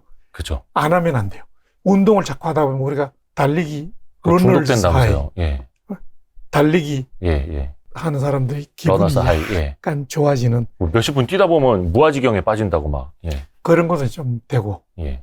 그런 게 다 이제 뭐 도파민도 분비가 되고 뭐 다 세로토닌도 분비가 되면서 기분도 좋아지고 이런 거거든요. 네네네. 새로운 습관이 되면서 더 좋은 이제 삶을 살 수 있는 거죠. 그래 그런 걸 하다 보면 좋아지니까 네. 이런 싸움에서 이겨야 돼요. 이기는 음. 방법을 이제 많이 노력을 해야 되죠. 그래서 잦은 보상도 예. 필요하고. 예. 왜 이렇게 또 뭐 하다 보면 계속 막 중독되고 막 이런 거죠. 뭐에 빠진다, 뭐에 덕후가 된다, 뭐에 중독된다. 여기서 한번 헤어 나왔는데 또 딴 데 빠지고. 너무 빠지면 안 돼요. 네네네. 그러니까 적당히 빠져야 되죠. 그게 어려운 거죠. 예, 어렵죠. 적당히. 예. 너무 빠지는 분이 정말 제가 아는 분이 한 분이 있는데 네네네. 그분은 정말로 빠지는 분이에요. 그러니까 뭘 해도 빠지는. 그렇죠. 그것도 사람의 각자의 성향이에요. 예, 예. 그러니까 쉽게 빠지는 사람은 예. 쉽게 보상이 되는 거예요. 도파민이 쉽게 분비가 돼요. 어떤 자극이 오면 뇌에서 그 보상회로가 있거든요. 네네네. 그 보상회로에서 쉽게 도파민이 분비가 돼요. 그러니까 쉽게 즐겁고 쉽게 쾌락을 느껴요. 어떤 똑같은 자극이 A라는 사람한테 오면 예. 50 정도의 즐거움이 있어요. 어떤 도파민이 분비가 돼서. 그런데 B라는 사람이 똑같은 자극에 한 10 정도의 보상이 돼요. 네. 도파민이 분비가 돼요. 그럼 50이 분비되는 사람은 쉽게 빠져요. 너무 즐거워. 그러니까 자꾸 하는 거죠. 자꾸 하죠. 그러다 보니까 이제 도박도 하고 이러면서 자꾸 도박하니까 자꾸 중독이 되고 재미가 있는 거예요. 네. 안 하니까 막 견딜 수가 없어. 그 쾌락이 너무나 좋기 때문에. 그러다 보니까 도박에 빠져요. 그러다가 이제 도저히 안 되겠다 해가지고 큰 마음을 먹고 이제 도박을 끊었어요. 끊으면서 했더니만 그 다음에 빠지는 게 골프에 빠진 거예요. 그래서 매일 골프를 치러 나가는 거예요. 네. 한번 치는데 뭐 안 치면은 견딜 수가 없어요. 근데 골프에 빠지니까 예. 그나마 좋은 데 빠진 거잖아요. 예, 그 운동이니까. 운동이니까. 네. 그러니까 운동을 열심히 해요. 거의 그러니까, 그거는 도파민 부자네요. 그렇죠. 예. 그러니까 도파민이 예민하게, 센시티브하게, 예민하게 분비가 되는 거예요. 도파민이 예민해. 야. 무덤덤한 사람은 도파민이 분비가 적게 되는 거예요. 그래서 나이가 들면 정상적으로 도파민 민감도가 떨어져요. 그래요? 정상적으로. 뭐 어딘가 깊이 못 빠지게 되는. 그렇죠. 그래서 젊은 사람들은 네. 사춘기 이런 경우는 조금만 자극이 돼도 막 좋잖아요. 뭐 우리 네. 사춘기 뭐 여자애들, 빠지고, 여자 뭐 중고등학생들, 게임에도 빠지고. 네. 예, 막 빠지고 조금만 자극이 와도 막 깔깔거리면서 웃고 뭐 네. 조금만 막 이러잖아요. 네네네. 그런데 조금 나이가 들고 조금 지나면 이제 중년이 되고 뭐 그러면 뭐 무덤덤해지잖아요. 세상이라는 게 다 그런 거야. 그러니까는 자극이 와도 예. 도파민 분비가 잘 안 되는. 잘 안 되죠.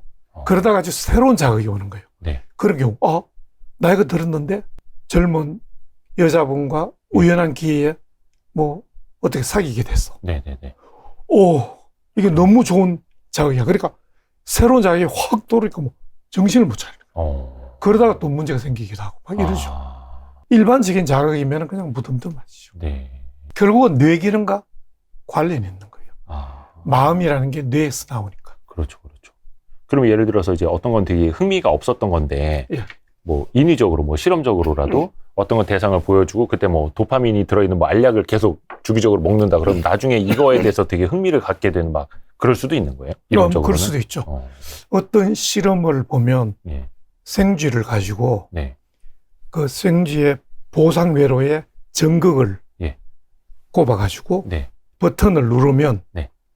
그 버튼 때문에 그 보상회로에 전극에서 자극을 하게 돼 있어요. 그 부위를. 그러면은 보상회로는 도파민이 많이 나오는 부위거든요. 그러니까 즐거워지는. 그러니까 도파민이 나오니까 네. 즐겁죠. 즐거움이. 네네네. 그러니까 생쥐가 그 버튼을 누르니까 기분이 너무 좋은 거예요. 그러나 계속 누르는 거예요. 계속 누르니까 도파민이 계속 나오죠. 중독된 거네요. 중독이 되니까 네. 먹이도 안 먹고 계속 누르는 거예요. 결국 죽을 때까지 그건 누르고 그냥 죽는 거예요. 먹이 먹는 것도 그냥 뒤로 먹는 하고. 예, 안 먹고 그냥 죽기만. 그거 해니까 도파민만 계속 나오게 해서 그런 실험이 있거든요. 완전 중독이네요. 예. 그만큼 이제 도파민이라는 게 쾌락을 주는 거니까. 그래서 도파민은 신경전달 물질 중에 이제 즐거움, 쾌락, 그다음에 동기부여. 네네네네. 뭐 이런 거 관련돼 있죠. 기분. 아하. 이런 거가 다 관련돼 있는 거죠. 그러니까 아까 제가 말씀드린 전두엽, 네네네. 척두엽 이런 거는 크게 보는 이제 뇌의 부위고. 네. 그 이제 현미경적으로 보면 뇌는 신경세포로 다 이루어져 있고. 네네네. 신경세포를 지지하는 글리아라는 세포가 있고. 네네. 이렇게 이루어져 있어요. 근데 그 기능은 신경세포에서 하는데 신경세포의 몸체가 있고 그거를 쭉 이제 신호를 전달하는 축삭돌기라는 게 쭉 이렇게 나와 있고 그 끝에는 신경 말단이 있어요. 그 말단이 터미널이라고 하는데 말단이 있고 그래서 신경이 세포가 이렇게 신호가 전달이 되면 네. 쭉 전달이 돼서 터미널에 온다고요. 예. 터미널에 오면 그 터미널이 다른 신경세포와 연결하는 부위인데 네. 현미경으로 보면 거기에 딱 이렇게 붙어 있지 않고 간극이 있어요. 네. 떨어져 있다. 네. 그걸 시냅스라고 해요. 아. 그러면 떨어져 있기 때문에 네. 이 신경의 어떤 시그널이 네. 그 다음 신경세포에 전달되기가 어려워요. 떨어져 있어요. 떨어져 있기 때문에. 예. 이걸 전달하기 위한 뭔가 있어야 돼요. 네. 그게 신경 전달 물질이에요. 아. 그래, 여기까지, 터미널까지 터미널까지 정보가 왔는데, 예. 전달해줘야 되는데, 딱 떨어졌기 때문에 전달하는 물질이 있어야 돼요. 네. 그래서 그 물질을 자극을 하게 되면, 네. 물질이 분비가 돼서, 그 다음 신경세포에 연결이 붙게 되는. 돼요. 아. 수용체. 예. 그래서 그 수용체에 붙어서 다시 정보가 전달이 돼요. 네. 네. 네. 그래, 요 시냅스에 분비되는 물질이 신경전달 물질이고, 물질. 그것이 우리 뇌에 한 200가지 이상이 있다. 음. 그 중에 대표적인 게 한 10가지쯤 된다. 네네네. 그게 이제 도파민, 세로토닌, 가바, 노에프네프린, 네. 글루타메이트, 예. 뭐 여러 가지가 있죠. 이런 신경전달 물질의 어떤 기능에 의해서 우리 뇌의 기능이 결정된다. 이렇게 보시면 되죠. 그래서 도파민이 아까 중독, 네네. 뭐 쾌락, 네네. 이런 게 다 이제 우리 뇌에서 신경이 연결이 되어 있는 길이 다 있거든요. 길이. 그 길에 의해서 이제 도파민도 분비가 되고, 도파민은 어떻게 연결이 되어 있고, 세로토닌은 어떻게 되어 있고, 네. 그런 게 다 되어 있는 거죠. 이게 무엇에 의해서 어떻게 연결되는가가 되게 중요한데, 이게 무언가에 뭐 도박이 됐든 무언가 됐든 스스로 안 좋은 거에 중독이 됐다라고 생각하실 수 있는 분들은 그냥 내 뇌에서 도파민이 과다 분출되고 있구나, 뭐 이렇게 한번 생각해 보시는 것도 그걸 좀 치유하는 데는 그렇죠. 첫걸음이 될 예. 수는 있겠네요. 예. 신기하다. 아까 그 쥐가 스스로 이렇게 누른다는 게 예. 요런 액션을 또 직접적으로 하시는 분들이 있잖아요. 요거 이제 끊지 못하는. 예. 요런. 그렇죠. 그것도 비슷한 액션이네요. 비슷한 행동이고, 이제 마약이 있지 않습니까? 마약도 결국은 그냥 기분을 좋게 하기 위해서 네네네. 도파민 합성을 좀 도와준다든지, 결국은 도파민의 활성도가 증가되는 거죠. 근데 또 도파민이 너무 없어도 흥미를 못 갖는 거니까. 그렇죠. 예를 들어서 어떤 일을 좀 끈덕지게 못 한다라든지, 금방 이렇게 실증을 느끼고 막 흥미를 못 갖는다라든지, 그럴 때는 또 도파민이 필요할 수도 있겠네요. 그렇죠. 그러니까 모든 게 적절히 되어야 되고, 아하. 나이가 들면서 도파민 기능이 떨어지니까 네. 그만큼 의욕도 떨어지고, 예, 연세 드신 분들이 좀 의욕이 떨어지고, 좀 움직임도 좀 둔하고, 이런 게 다 도파민이 떨어지는 거예요. 파킨슨 병이 있지 않습니까? 파킨슨 병. 파킨슨. 예. 도파민 기능이 떨어지는 거죠. 파킨슨 병이 이제 움직임도 근육이 되게 둔화되고, 예. 이제 이 일종의 뭐 손도 떨고 예. 걷는 것도 좀 예. 걷기도 힘들고 그런 거잖아요. 예. 그게 이제 도파민 기능이 떨어지는 거죠. 도파민 세포가 이제 퇴행됐어. 하여튼 일단은 뭐 그런 병까지는 아니더라도 조금 더 일을 끈질기게 못 하시는 분들은 인위적으로라도 그래서 나 스스로에게 이제 적절한 보상을 줘야 어떻게 보면 이제 작심삼일도 이제 넘어갈 수 있는. 이것도 되게 재밌네요. 그거 궁금하다, 참. 항상 그 아인슈타인의 뇌는 굉장히 오랫동안 이제 화제가 되고 있지 않습니까? 그리고 인간의 뇌의 능력이 어디까지인가 또 되게 궁금하고, 벌써 한 10년 넘은 것 같은데, 루시라는 혹시 영화 보셨나요? 루시라는 영화? 거기 보면은 그 여자 주인공이 뇌의 기능을 100% 쓰게 되니까 정말 우주 삼라만상을 다 지배할 수 있는 정도로 된다라는 뭐 그런 설정이기는 한데, 도대체 인간의 뇌는 능력이 어디까지일까? 또 진짜 아인슈타인 정도 되면 뇌의 기능을 몇 %나 쓰고 죽은 걸까? 또 되게 궁금하거든요. 뇌 기능을 정말로 몇 %까지 우리가 사용을 하고 있는가? 네. 여기에 대해서는 사실은 답은 없다고 생각을 해요. 왜냐하면 어떤 상황에서는 뇌 기능을 많이 쓸 것 같고, 네. 어떨 때는 적게 사용할 것 같고, 네.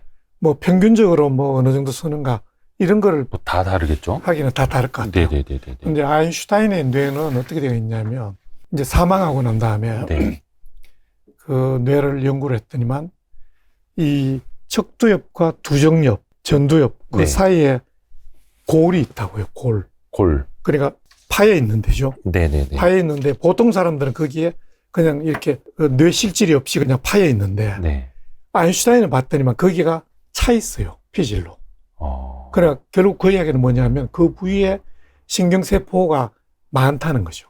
연상회라고 하네요. 그렇죠. 예. 거기가 골이 그렇게 되어 있다고, 연상에. 그래서 결국 보통 사람보다 신경세포가 훨씬 많다는 거죠. 그럼 골 사이에 신경세포가 더 막 발달이 돼 있는. 그렇죠. 우리는 보통 사람이면 그냥 이렇게 네네네. 골이 있어가지고 그냥 신경세포가 없는 그 부위도 차 있는 거예요. 완전히. 그러면 아인슈타인은 본인의 어떤 뇌 기능을 몇 %까지 사용을 했는가? 네. 사실 알 수가 없죠. 그죠. 우리가 100% 기능을 모르면 모르죠. 보통의 이 사람이 네. 몇 번 썼는지 모르니까. 그런데 이제 인간의 뇌를 100%를 사용을 하면 어떤 기능이 생길까? 이런 거는 또 다른 문제예요. 예를 들면 네. 우리가 현재 우리가 사용하고 있는 뇌 기능과 네. 이 뇌를 지금 사용하는 것보다 훨씬 더 많은 기능을 사용한다고 해서 네. 어떤 없는 기능이 생길까? 현재 쓰는 기능이 더 발달될까? 이런 문제거든요. 예를 들면 100% 우리가 사용한 뇌의 기능을 쓴다고 해서 네.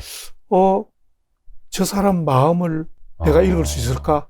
저 사람의 독심술, 저 사람이 무엇을 생각을 할까? 이런 거를 이런 기능이 생길까? 그건 다른 문제예요. 뭐 투시 그렇죠. 능력이 예. 생길까? 뭐 예. 이런 거. 이런 건 있죠. 우리가 네. 개는 굉장히 청각이 예민해요. 네네네. 그래서 우리가 못 듣는 소리도 듣고 네. 굉장히 멀리서도 그걸 예민해서 듣는단 말이에요. 예. 그거는 그렇게 뇌가 되어 있어요. 우리는 예를 들면 그 주파수, 네. 우리가 들을 수 있는 주파수가 있잖아요. 그렇죠, 그렇죠. 근데 그걸 벗어나는 걸 들을 수 있게 뇌가 그렇게 되어 있는 거예요. 개, 강아지가. 개도 그렇고. 그래서 네. 우리는 못 듣지만 개는 저 멀리서 듣잖아요. 네. 예를 들면 제가 강아지를 키웠는데 네. 아파트 4층에 있는데 네. 1층에서 올라갈 때부터 짖는다고요. 그거는 벌써 예민하게 제 발자국 소리를 듣는 거예요. 네. 발자국이 이런 발자국이 내구나 듣는 거예요. 다른 사람 5층에 있는 다른 사람이 지나갈 때는 짖질하네요. 그만큼 예민하게 듣는 거죠. 네. 근데 우리가 사람은 들을 수가 없잖아요. 네네네. 그런 거는 이제 기능이 더 발달한 거죠. 우리가 듣는데 더 예민하게 우리가 못 듣는 걸 들을 수 있는 거고. 네. 독심술 이거는 글쎄요. 아예 기능이 없는 기능이 생기는 거니까. 거잖아요. 이거는 가능할까? 그러니까 있는데 발달하는 예. 것과 없는데 생기는 거는 다른 문제인. 다른 문제다. 저는 그렇게 생각하죠. 약간 그 뭐 믿거나 말거나 이런 프로그램 있지 않습니까? 옛날에 저기 자연농원 가면은 지금 이제 에버랜드 거기 가면 믿거나 말거나 관이 있었거든요. 세계의 몇 대 미스테리에서 그 몇 대 미스테리가 계속 생겨나서 미스테리기는 한데 꼭 그런 거 있었습니다. 막 초능력자들의 뇌는 어떻게 뭐 발달하면은 투시 능력이 생길 수 있고 뭐 물건을 이렇게 움직일 수 있고. 제가 그 문제와 관련해서 한 가지 말씀드릴 게 있는데 네. 슈퍼노말이라는 게 있어요. 슈퍼노말. 그러니까 그 의학적으로는 서번트 증후군이라는 게 있어요. 서번트 증후군. 약간 자폐증 그렇죠. 있는 분들이 한 분야에 엄청나게 막 뭔가를 잘하게 되는. 그렇죠. 예. 자폐증이 있고 네. 자폐증은 이제 그 보통 사람들은 기능이 되게 비슷비슷해요. 네네네. 뭐 기억력이나 네. 또는 숫자 계산 능력이라든지 네네네. 주의 집중력이라든지 뭐 공간 지각력이라든지 자폐증은 한쪽 기능이 뛰어나고 네. 다른 기능은 떨어지는 이게 자폐증이에요. 그 중에 하나가 떨어지는 게 사회 인지력이 떨어져요. 네네. 왜냐하면 대인관계, 그러니까 사람에 관심이 없죠. 네네. 자폐증은. 그런데 어떤 특정한 기억력 이런 거는 또 뛰어나는 경우가 있어요. 네. 모든 자폐증이라고 그러진 않아요. 일반적인 자폐증은 그냥 그 기능이 들쑥날쑥해요. 네. 그런데 그 중에 일부분이 특정 기능이 뛰어나요. 서번트 증후군. 그게 아주 뛰어난 사람을 서번트 증후군이라고 해요. 그리고 그걸 슈퍼노멀.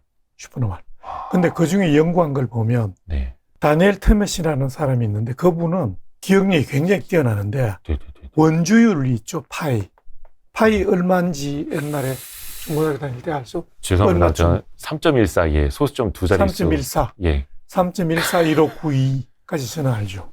데니얼 테머시라는 분이 그게 와, 대단합니다.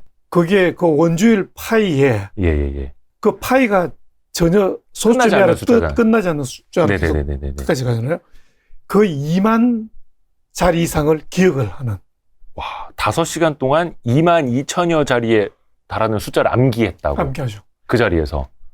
상식적으로 생각을 보세요. 그러니까 우리가 기억력이 더 발달한다. 이거는 뭐 있는 기억력을 발달시키는 거니까. 네네네. 그건 가능할. 우리가 하지만 상식적으로 생각하기 어려운 정도의 지금 그런 기능을 가지고 있죠. 또 한 사람, 레인맨 영화 보셨어요? 예. 그 주인공이 되게 유명한 영화죠. 킴 픽이라는 사람이 그 실존 인물. 그렇죠. 예. 실존 인물을 킴 픽. 모델로 한 거죠. 네네네네. 그 사람은 전화번호부, 우리 요새는 전화 외우지 않잖아요. 예. 옛날에는 전화번호 이 두꺼운 이렇게 거. 두꺼운 거 있죠. 그거를 쫙 넘기면서 기억을 다 하고 딱 전화번호를 듣고 네. 192페이지의 왼쪽 위쪽에 5번째 누구는 전화번호 홍길동 누구 뭐 이런 그걸 식으로 기억을 하는 거죠. 그 또 하나 유명한 사람은 그 워쇼라는 사람이 있는데 스티븐 워쇼. 예. 그 사람은 기억력. 시각적인 능력, 예. 시각 공간 능력 이렇게 뛰어나요. 거의 사진 찍는 것처럼 사진 찍듯이. 그걸 이제 우리가 뭐 영어로 이야기하면 포토그래픽 메모리. 이 사진 찍는 거와 같은 기억력처럼 보기만 하면 다 기억하는. 그냥 그대로 시각적으로 기억이 돼요. 그런 사람이 가끔 있죠. 진짜 부럽다. 보면 길도 한 번 갔는데 보면 저절로 기억이 되는. 그냥 알잖아요. 예. 이분이 비행기를 타고 네네네. 이제 공항에 내려오는데 네. 쭉 내려오는데 보면 그 도시 예. 동경 시내를 이렇게 보면서 그 건물들 뭐 이런 게 다 있잖아요. 네. 한 내려오는 한 20분 정도 쭉 내려오면서 다 이렇게 훑어보고 내렸어요. 그리고 내려가지고는 스케치로 네. 자기가 본 것을 다 그리는데 네. 너무나 정확하게 그리는 거예요. 있을 수 없는 이야기죠. 거의 인공위성이네요. 그렇죠. 와. 그래 이런 분들이 서번트 증후군은 뇌의 기능이 굉장히 뛰어나는 거죠. 근데 공통점은 그분들이 다 자폐증이 있었다는 겁니까? 아니면 자폐증이라기보다 네네네. 뭐 그분들의 이제 뇌를 이제 연구를 해보니까 뭐 여기저기 기능이 뛰어난 부위들이 있고 그런데 대개 그런 분들은 인간의 어떤 그러니까 사회생활 관계는 관심이 없는 거죠. 자기가 그런 능력이 뛰어나려면 아무래도 다른 기능은 떨어질 수밖에 없는 거죠. 그만큼 본인의 어떤 그런 하는 기억력 이런 게 달려면 뇌가 굉장히 그쪽으로 발달해. 한쪽으로 이제 쭉 그렇죠. 집중 발달을 해야 되니까. 그러니까 이제 그런 게 조금 다를 수는 있죠. 뭐 부럽지만 부럽지는 않은 뭐 요렇게. 그러니까 일반적인 사람으로 보기는 어렵죠. 그리고 지난번에 그 설 연휴 때 TV로 보는데 오랜만에 그 세상에 이런 일이 어떤 그 당시에 14세 소년인데 속독 왕이더라고요. 지금 아마 20살 넘었겠죠? 근데 책을 어떻게 읽냐면 실례됩니다만 진짜 읽어요. 맞아요. 근데 그 안에 걸 다 기억을 한대요. 그래서 저 뭐지? 그러니까 책 한 권을 30초면 읽는데요. 맞아요. 그걸 다 기억을 해요. 그게 이제 아까 제가 말씀드린 그 레인맨의 주인공이 똑같은 거예요. 전화번호를 쫙 이렇게 읽으면서 기억을 다 하죠. 야, 대단하다. 근데 그거는 특정 그 분야로 이제 뇌가 그렇게 발달을 했기 때문인 거고요. 그걸 이제 서번트 증후군이라고 하는. 그렇죠. 그러니까 앞부분은 어떻게 보면 이제 지식과 호기심 차원에서 많이 이제 뇌에 관해서 여쭤봤다면 이 뒷부분은 우리 사회적으로 많이 필요한 또 우리 사회가 함께 좀 노력해 나가야 되는 좀 중요한 부분인 것 같아요. 범죄자들이 뭐 물론 이제 진짜 그냥 막 나쁜 짓 하는 사람들도 있겠지만 뇌에 이상이 생겨서 범죄를 저지르는 경우들도 좀 많다고 하잖아요. 아까 그 전두엽 이야기를 좀 하셨었고 예. 그게 좀 어떤 차이가 있는지.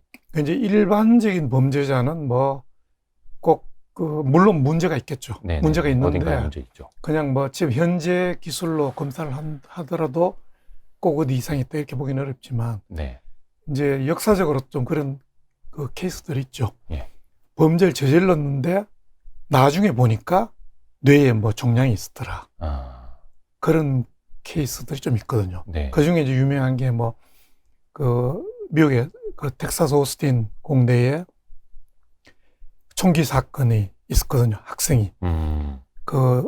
오스틴 대학에, 텍사스 대학 오스틴에 네. 가면은 종탑이 있다고요. 네, 거기에 올라가서 사람들이 해가지고 뭐 한 15명이 사망하고 뭐 한 30명 정도 부상당하고 이랬는데 이 사람이 왜 그랬는지 모르겠다. 자기가 그걸 이렇게 메모했는데 보면 기분이 좀 이상해지고 뭐가 어쩌고 그랬는데 결국은 죽었죠. 그 사건 현장에서 죽었죠. 네. 그래서 뇌를 봤더니만 네. 뇌의 편도체 부위. 그래 감정을 조절하는 해마는 기억과 관련돼 있고 네. 편도는 감정과 관련돼 있다. 편도체. 네. 예. 아미그달라라고 거의 비슷한 부위가 들어있는데 그 부위에 큰 종양이 있었더라. 예. 그래서 그게 그 범죄와 관련이 있을지는 모르지만 어쨌든 이제 그런 문제가 있고 또 이제 소아기호증. 소아기호증가 아이를 성적으로 좀 성적으로 자꾸 이렇게 좋아하면서 뭐 애들을 자꾸 이렇게 그런 교사가 있었는데 그 교사 범죄잖아요. 소아기호증 범죄.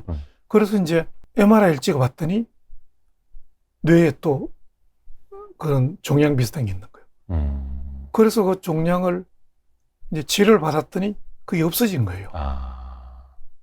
그리고 또 몇 년 지났는데 또 소아기호증 그런 증상이 많이 나타났는데 MRI를 찍어봤더니 재발한 거예요. 그 종양이 같은 부위에.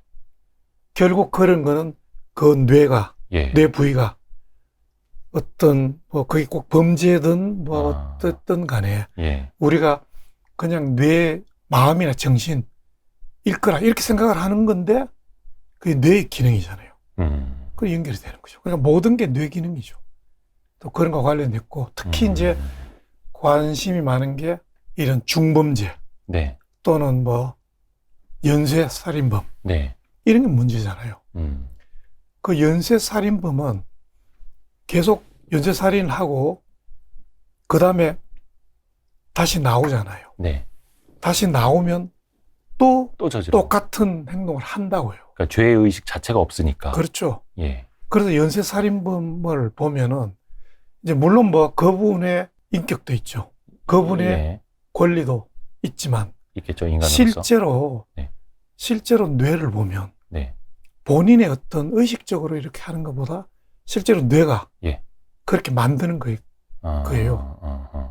그런 죄의식이나 어떤 윤리의식, 자기가 뭐 잘못했다는 뭐 이런 인식 또는 다른 사람을 죽이고도 그게 무슨 끔찍하다는 것을 느끼는 것, 공감 능력 이렇게 다 떨어져 있어요. 그래 이런 걸 하면 상대방이 정말로 아프고 힘들고 그렇다는 걸 느껴야 되잖아요. 칼로 찔러서 피가 흐른다. 그러면 이게 나쁜 행동이고 저 사람 정말로 그렇게 심하게 아프고 이러면은 어떻게 될까 이런 공감 능력이 있어야 되는데 그 능력이 없는 거예요. 그러니까 살인을 하고도 죄의식이 없는 거예요. 어떤 뇌에서 그냥 그 회로가 끊겨 있는. 그렇죠. 그러니까 뇌에 문제가 있는 거죠. 그래서 그런 연구를 하면 거의 대부분이 뇌에 문제가 있는 거예요. 그래서 결국 이제 연쇄살인범도 상당히 많은 경우에 전두엽과 척두엽의 연결에 문제가 있고 그 편도체가 문제가 생겨서 감정의 어떤 표현이나 감정을 받아들이는 능력이 떨어지고 아까 그 뭐라 해야 되나? 소아기호증. 소아기호증. 그 대표적인 사례가 조두순 아닙니까? 그렇죠. 그러면 이제 조두순도 교도소에 이제 출소시키기 전에 출소한 다음에도 굉장히 사회적 논란이 많았는데 그러면 약간 뭔가 정신과 치료를 받도록 한다라거나 그런 게 좀 의무화돼 있으면 재범률을 좀 떨어뜨리는 데는 좀 도움이 되지 않을까요? 네, 그 굉장히 중요한 질문인데요. 지금 조두순 같은 경우를 비롯하여 네. 많은 연쇄살인범이나 또는 뭐 어린애들을 성적으로 학대를 네네네네. 계속 지속적으로 하고 반복적으로 하고 네네네. 이런 경우는 사실은 치료가 되기가 상당히 어렵습니다. 현실적으로. 그게 치료를 하기 위해서 화학적 거세를 하고 그러잖아요. 네네네. 근데 그거는 약을 줄 때뿐이죠. 그 성욕을 떨어뜨리는. 그렇죠. 네. 근데 약을 줄 때뿐이기 때문에 그걸 하기는 쉽지가 않아요. 그래서 이제 일부에서는 신체적 거세를 해야 된다. 이렇게 주장을 하거든요. 근데 그게 일부 맞는 측면이 있죠. 저는 이제 개인적인 측면에서는 네. 신체적 거세가 오히려 더 효율적이다. 저는 그렇게 봐요. 근데 그거는 또 손이라든지 다른 쪽에 촉감이 살아있는 한은 또 다른 식으로 또 막 변태적으로 할 수도 있는 거잖아요. 아무래도 이제 그런 관심이 떨어지죠. 아. 신체적인 거세를 하기 때문에. 아, 그래요? 호르몬이 호르몬. 분비가 되고 뭐 이런 게 떨어지기 때문에.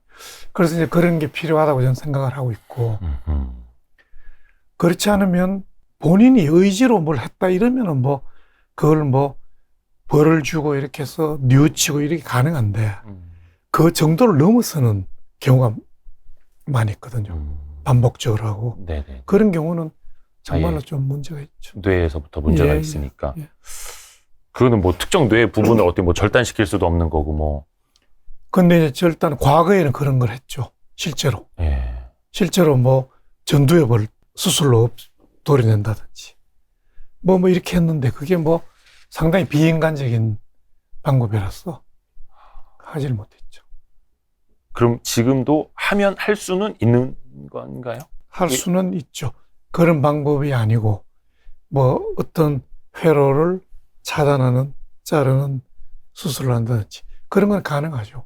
그렇지만 아직도 그것이 과학적으로 완전히 정확하게 밝혀지지 않았기 때문에 그 효능이나 여러 가지가. 그래서 지금 시행을 하기는 조금 문제가 있는 거죠. 윤리적으로도 그런데 일단은 과학적으로도 조금 그렇죠. 넘어야 될 산이 네. 있는. 네. 사실 이 뇌를 읽다 마음을 읽다라는 책을 보면 앞부분에 이제 뇌에 관한 것도 많이 나오지만 권준수 교수님께서 많이 이제 노력을 하고 계시는 정신 건강, 치유, 어떻게 보면 이제 뇌가 고장난 분, 그리고 또 그 가족들까지 같이 이제 고통을 겪는 분들에 대한 어떻게 보면 좀 진심이 좀 묻어난다. 저는 이렇게 보이더라고요. 그래서 주변에 뭐 우울증, 조울증 앓고 계시는 분들도 많고, 그 때문에 이제 같이 힘들어 하시는 가족분들도 많은데, 이거는 그럼 치료를 할 수 있는 방법은 있고, 예, 뭐 어떤 원리로 되는지 좀 먼저 알려주세요. 뇌의 어떤 그 현미경적인 이 구조를 말씀드렸는데, 네. 결국은 이제 뇌 기능이라는 게 그 신경 전달 물질의 어떤 기능이라고 볼 수밖에 없거든요. 네. 그러면은 그 기능이 이제 어떤 신경 전달 물질이 어떻게 작용을 하고 그걸 어떻게 바꾸느냐. 네. 이제 이런 게 다 고위중추 기능, 뭐 우리가 생각을 한다든지 행동을 한다든지 기분을 우울하다든지 뭐 이런 게 다 관련돼 있죠. 그래서 우울증은 기본적으로 뇌 기능이 떨어져 있는 거예요. 우울한 거죠. 뇌 기능이 떨어져 있는데 그거를 활성화시키면 우울증이 좋아지죠. 근데 그거를 현미경적으로 또는 생화학적으로 보니까 세로토닌이나 노에프네프린이라는 물질이 떨어져 있더라. 또는 그 기능이 떨어져 있더라. 그래서 그 기능을 증가시키면 우울증이 좋아지는 거예요. 그래서 이제 우리가 항우울제라는 게 다 그런 거죠. 세로토닌 기능을 증가시키는 효과가 있는 거죠. 그래서 뭐 흔히 우리가 세로토닌 뭐 분비가 많이 되면 행복하다. 그래서 뭐 세로토닌 신발 뭐 이런 이야기가 있잖아요. 신발 신고 뭐 그거는 운동을 하면은 뭐 세로토닌이 많이 분비된다. 그런데 어떤 운동화를 신고 운동을 하면 세로토닌이 분비가 되겠죠. 운동을 하니까. 네. 정말 좋은 마케팅이네요. 예. 고도의 마케팅. 그래서 이제 세로토닌이나 뭐 그런 게 떨어지기 때문에 또 크게 보면은 뇌 기능이 떨어져 있으니까 운동이나 이런 걸 하면은 뇌가 자극이 되잖아요. 자극이 되니까 뇌 기능이 올라가는 거죠. 그러니까 기분이 좋아지는 거죠. 그러니까 약간의 우울증은 운동만으로도 그리고 그게 부족할 때는 이제 세로토닌, 항우울제를 먹으면 좀 도움이 되고. 도움이 되죠. 그러니까 이게 약간 그런 거에 대해서 좀 거부감이라든지 사회적 좀 안 좋은 인식이 좀 있어서 그런 거긴 한데, 그냥 바꿔서 말해보면 혈액순환이 좀 안 될 때 혈액순환 개선제를 먹듯이. 그렇죠. 그래서 이제 정신질환의 어떤 낙인, 스티그마 이런 게 정말 문제죠. 사실은 뇌를 몰랐을 때는 네. 정신질환이 왜 생기는가를 몰랐잖아요. 네, 네, 네. 그럴 때는 사람들이 얘 마귀에 씌었다. 뭐 사탄이 들어왔었다. 네, 네. 그래가지고 격리시키고 아, 사탄이 몸에 들어왔으니까 죽이고. 네, 네, 네. 왜냐하면 사탄을 같이 죽여야 되니까. 구술하고 막. 예, 구슬하고. 예, 뭐 이런 거 있잖아요. 예, 예, 예. 또는 배에 태워가지고 저 먼 바다로 보내버리고 격리를 했거든요. 잘못되면 우리도 걸린다. 모르니까. 예. 근데 뇌를 알게 되고 난 다음부터 이거는 뇌의 기능이거든요. 뇌의 기능에 문제가 생기는 거니까 네. 이걸 바꾸면 되죠. 그래서 네. 뇌라는 거는 신경세포로 구성이 되어 있는 물질이잖아요. 네. 근데 이쪽에서 보면 손에 잡을 수 없는 생각과 감정과 행동 이런 거잖아요. 예, 예. 그러니까 같은 건데 이쪽에서 볼 때는 아, 신경세포의 어떤 변화, 예. 신경전달 물질의 변화 뭐 이런 거일 수도 있고 그렇죠. 이쪽에서 보면 생각의 변화, 예. 마음의 변화 예. 이렇게 보잖아요.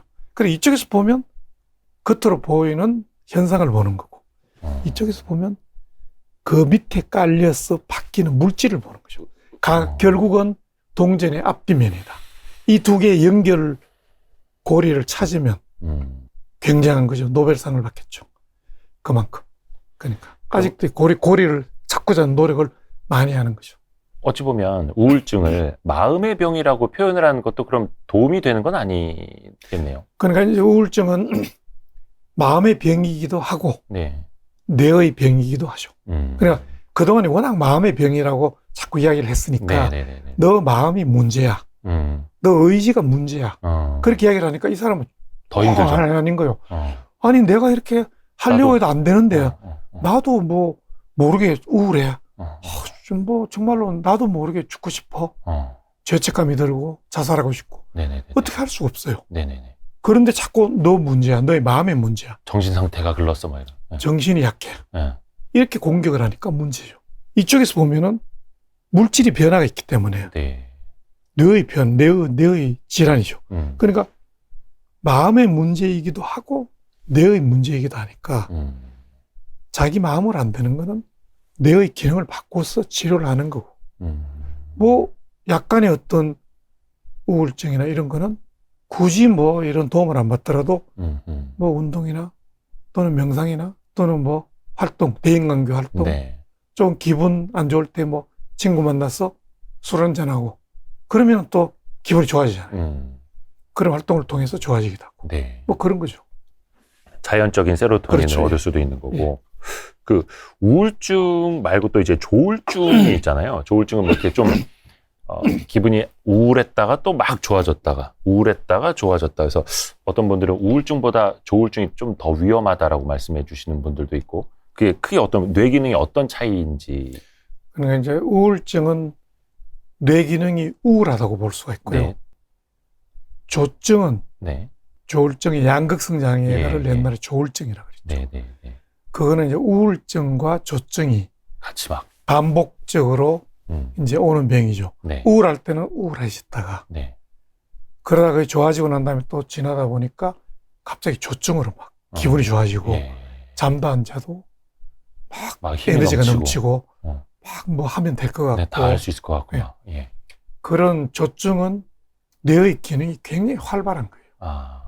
그래서 실제로 우리가 뇌 사진을 찍어보면 네, 네. 우울할 때는 좀 침체돼 있다가. 이게 침체되어 있어요. 네. 그리고 조증일 때는 어. 이게 굉장히 활발해요. 그러면 이거를 조금 눌러줘야 다운시켜야 되잖아요. 네, 네.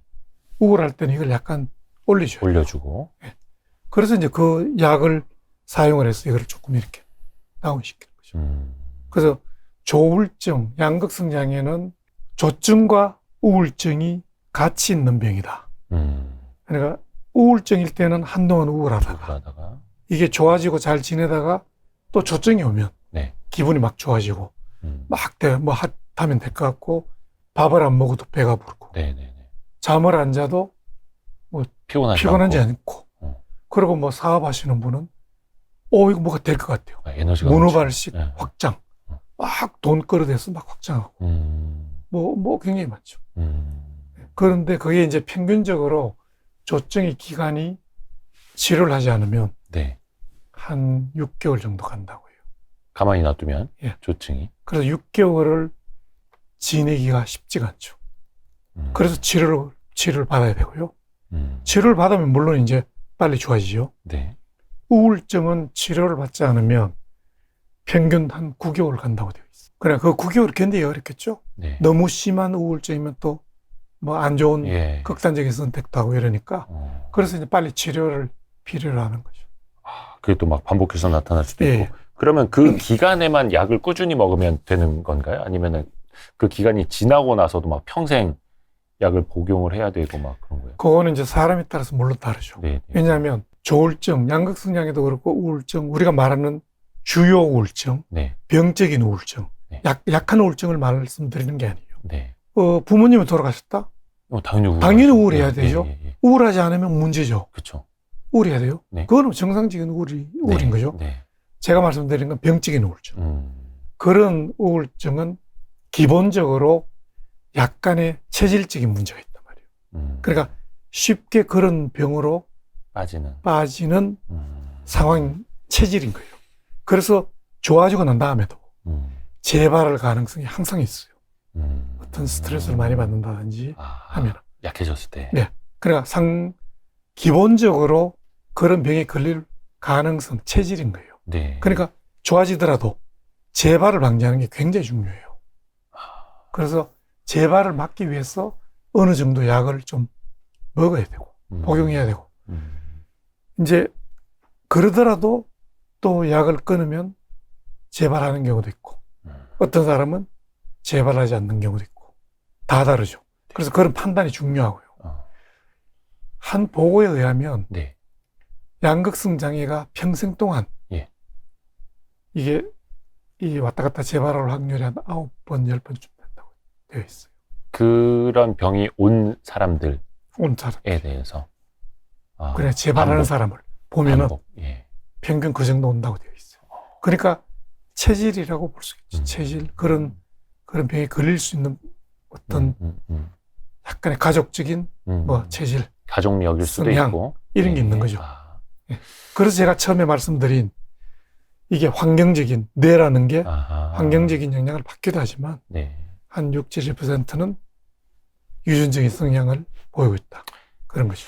근데 그거는 이제 위암이 가족력이 있다라든지 간암에 가족력이 있다든지 그렇죠, 그런 것처럼 그냥 이제 뇌가 조금 이제 그런 그러니까 치료를 받으면 되는 거고. 뭐라든 좀 심각하다고 표현을 해야 될까? 그 조현병 이라는 게 있지 않습니까? 옛날에는 이름이 정신분열증이라는데 사실 권준수 교수님이 정신분열증보다 조현병이라 부르자라고 또 이제 많이 개선을 하셨다고 알고 있고요. 이 조현병은 어떻게 해서 생겨나는 병일까요? 이제 그 당시에 그 보호자분들 한 4천여 명 좀 덜 되는 보호자분들이 다 사인을 해가지고 이 정신분열병이 이게 너무 낙인을 일으키는 병이다. 정신이 분열되는 병이 말이 되느냐. 좀 격하죠, 표현이. 그렇죠. 그래서 이제 처음 병에 걸린 경우는 그 이야기를 들으면 정말 충격을 받죠. 그래서 이건 바꿔야 된다. 그래서 이제 학회에도 이제 요구를 했고, 국회에도 청원을 했고. 근데 마침 그때 제가 그 당시 정신분열병 학회 제가 이사장을 하고 있었고, 그래서 제가 이제 이건 바꿔야 되겠다. 그렇게 해서 위원회를 구성을 했고, 그 위원회에서 이제 보호자분들도 있고, 사회사업가, 임상심리, 그 다음에 국어국문학자 이렇게 들어가서 쭉 한 몇 년간 활동을 했죠. 그래서 굉장히 많은 그 후보 이름들이 있었어요. 병명 후보들이 있어. 그걸 가지고 또 이제 투표도 했고, 어느 게 좋은지 그렇게 했는데 결국은 이제 조현, 긴, 완이라는 말이 옛날에 있었어요. 휴정의 그 선과 귀감이라는 책이 있어요. 네. 옛날에 그 고성 예. 휴정. 근데 그분의 그 책에 보면 모름지기 사람이 마음을 닦을 때는 네. 이 마음의 줄이 네. 너무 타이트해도 안 되고 네. 너무 이렇게 예민하게 또는 너무 이렇게 늘어나도 안 된다. 적절히 마음의 줄이 이 튜닝, 그러니까 현악기의 줄처럼. 현악기 줄처럼 그렇게 되어야 된다 네. 하는 비유를 썼어요. 그러면서 조현, 긴, 완이라는 말을 쓴다. 그 책에 나와요. 네. 조현, 현 줄을 조절을 하는데 네. 긴장, 긴장과 너무 타이트하게 하는 것과 완화. 너무 이렇게 루즈한 것 아. 문제가 있다. 조현, 긴완. 그래서 이게 너무 기니까 네. 우리가 정신분열병을 보니까 이게 너무 맞는 것 같아요. 비유적으로. 정신분열병이 뇌를 보니까 네. 뇌의 이 신경세포가 네. 연결이 약간 이렇게 루즈. 신경세포의 연결이. 시냅스 연결이. 그 루즈해지는. 약간 루즈한 거예요. 그러니까 이 생각이 이렇게 보통 사람들이 A에서 B로 가고 B에서 C로 가고 네. 생각에 발전하는 징검다리가 그게 이렇게. 있잖아요. 네. 그런데 이런 분들은 약간 이제 연결이 루즈하니까 A에서 B로 가야 되는데 A에서 B 다시로 가는 거예요. 옆으로 약간 이렇게 세는. 다른 데로 가버리는. 그 다음에 또 약간 그러니까는 이제 망상이 생기고 그런 거죠. 그래서 옛날부터 정신분열병 유명한 그 학자들이 정신분열병이 생각의 어떤 연결에 이완이 있다. 이렇게 주장을 했어요. 그게 굉장히 중요한 증상이다. 생각의 이완. loosening of association이라고 했어요. 생각이 이렇게 발전이 될 때 루즈닝이 있다. 길대로 톡톡톡 하는 게 아니라. 그래서 이 이야기를 들어보면 잘 나가다가 자꾸 엉뚱한 데로 세고 이게 그래서 그런 증상이 중요하다 그랬는데 그것도 맞고 네. 실제로 뇌를 봤더니 뇌신경 세포들의 연결이 루즈하고 그러니까 겉으로 봤을 때도 증상도 그렇고 뇌를 봤을 때도 그렇고 이게 이렇게 좋은 명칭이 있나. 네. 그래서 이제 영어로 attunement, 네. 튜닝에 문제가 있는 attunement disorder 이렇게 해가지고 제가 상당히 좀 세계적으로 조금 좀 주목을 받았죠. 지금 일본도 병명을 바꾸었고요. 그래요. 다른 나라에서도. 예. 그다음 중국 쪽도 바꿨고 지금 서양도 바꾸려고 노력을 하고 있죠. 이게 그러면 조현병은 이게 어떻게 치료를 해야 됩니까? 이게 그거잖아요. 막 환청이 들리고 누가 날 죽이러 올 것 같고 막 망상이 들고 막 그래서 딴 사람이 날 죽일 것 같아요. 내가 먼저 저 사람을 막 죽여야 될 것 같고 막 이런 생각들이 든다면서요. 근데 그거는 어떻게 치료를 해요? 네, 그게 이제 한 70~80%는 약물 치료죠. 약물 치료. 예. 그 증상 중에 양성 증상이라고 하는 소위 환청, 예. 망상, 피해 망상, 예. 또는 행동이 좀 과격해지고 네. 이런 급성기에 나타난 이런 증상들은 특정 도파민 회로의 도파민 기능이 올라가는 그게 많이 관련되어 있어요. 네. 그래서 도파민 기능을 떨어뜨리는 약을 써요. 그래서 그걸 떨어뜨리는 약을 쓰면 좋아져요. 그리고 음성 증상이라고 이제 약간 감정이 좀 둔마되어 있고 좀 기쁜 것도 별로 없고 슬픈 것도 별로 없고 안으로 들어와 버리는. 예. 네. 그리고 혼자 지내기 좋아하고 네. 그 다음에 사회 생활을 안 하고 말도 없어지고 네. 이런 소위 말하는 음성 증상이라고 하는 거는 도파민의 기능이 조금 떨어져 있는 또 특정 도파민 회로에 네. 또는 다른 신경 전달 물질, 네. 세로토닌이나 일부 그런 게 관련되어 있지 않을까. 네. 이렇게 하는데 이 증상은 약물로 그렇게 지금 좋아지지 않아요. 현재 이것을 주로 치료하는 약은 현재로서는 없다고요. 그래서 급성기 이런 양성 증상은 치료를 쉽게 해요. 근데 음성 증상은 치료가 그렇게 쉽진 않아요.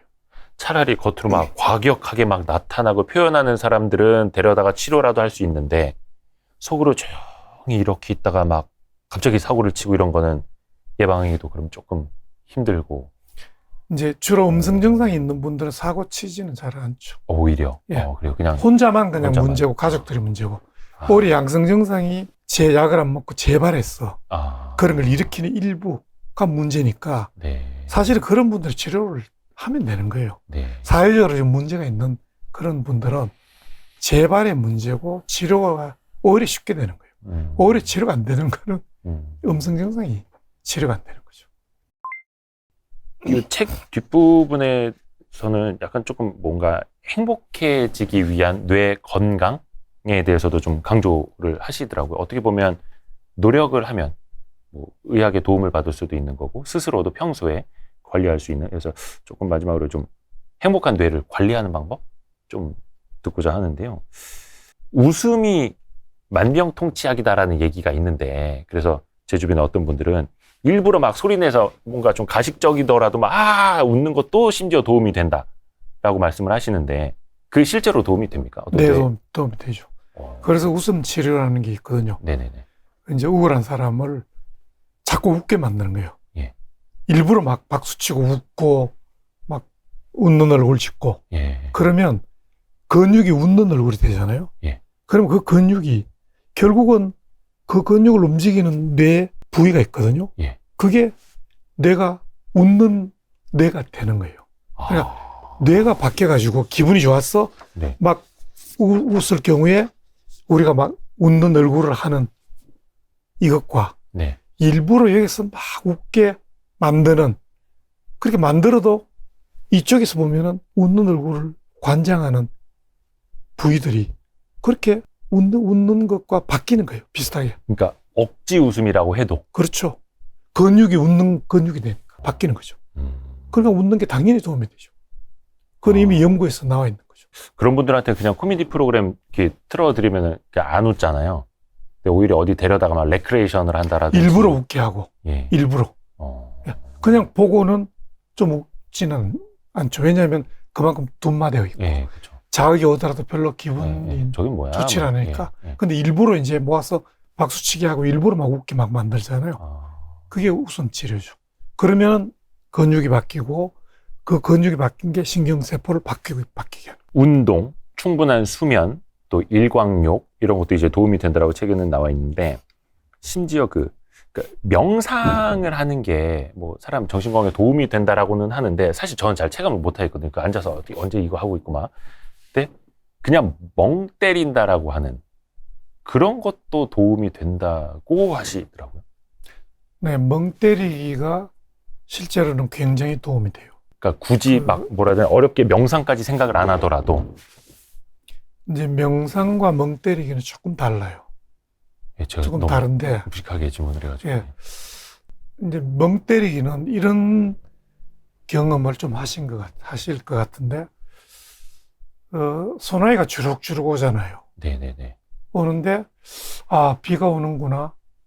그러고는, 그냥 아무 생각 없이, 보다가, 하는데, 그리고 정신이 번쩍 들어요. 네. 그런데 시간을 보니까 한 4, 5분 지났어요. 그 4, 5분 동안 별 생각 없이 그렇다고 잔 것도 아니고 멍하게 이렇게 그런 상태거든요. 그런 경험을 좀 해보셨는지 모르겠는데 겨울에 추울 때 이렇게 따뜻한 데 앉아가지고 강아지 집에 이렇게 강아지가 졸고 있는 걸 보고 이렇게 따뜻하게 기분이 좋아요. 이렇게 보고 있으면 아무 생각이 없이 그냥 멍해져요. 요즘에 그 왜 흔히들 불멍이라고 하는 캠핑 가서 불 이렇게 쳐다보고 있는. 그렇죠. 그런 게 이제 멍 때리기거든요. 그게 멍 때리기 대회도 있거든요. 그렇더라고요. 예, 여기 여의도에서 하잖아요. 몇 시간 가장 동안 멍 이렇게, 때리기를 잘하는 사람을 뽑는 거죠. 근데 멍 때리기가 이제 굉장히 중요한, 왜냐하면 그게 뇌를 쉬게 만드는 거거든요. 휴식. 그 멍 때리기는 네네네. 우리가 이제 연구를 해봤더니, 네. 뇌 연구를 해봤더니 뇌가 쉬고 있을 때 네. 사실은 쉬고 있는 게 아니에요. 연구를 했더니 여러 부위들이 계속 돌아가는 거예요. 아까 어떤 뭐 수면할 때 이제 꿈꿀 때 좀 뭔가 정리가 되는. 예.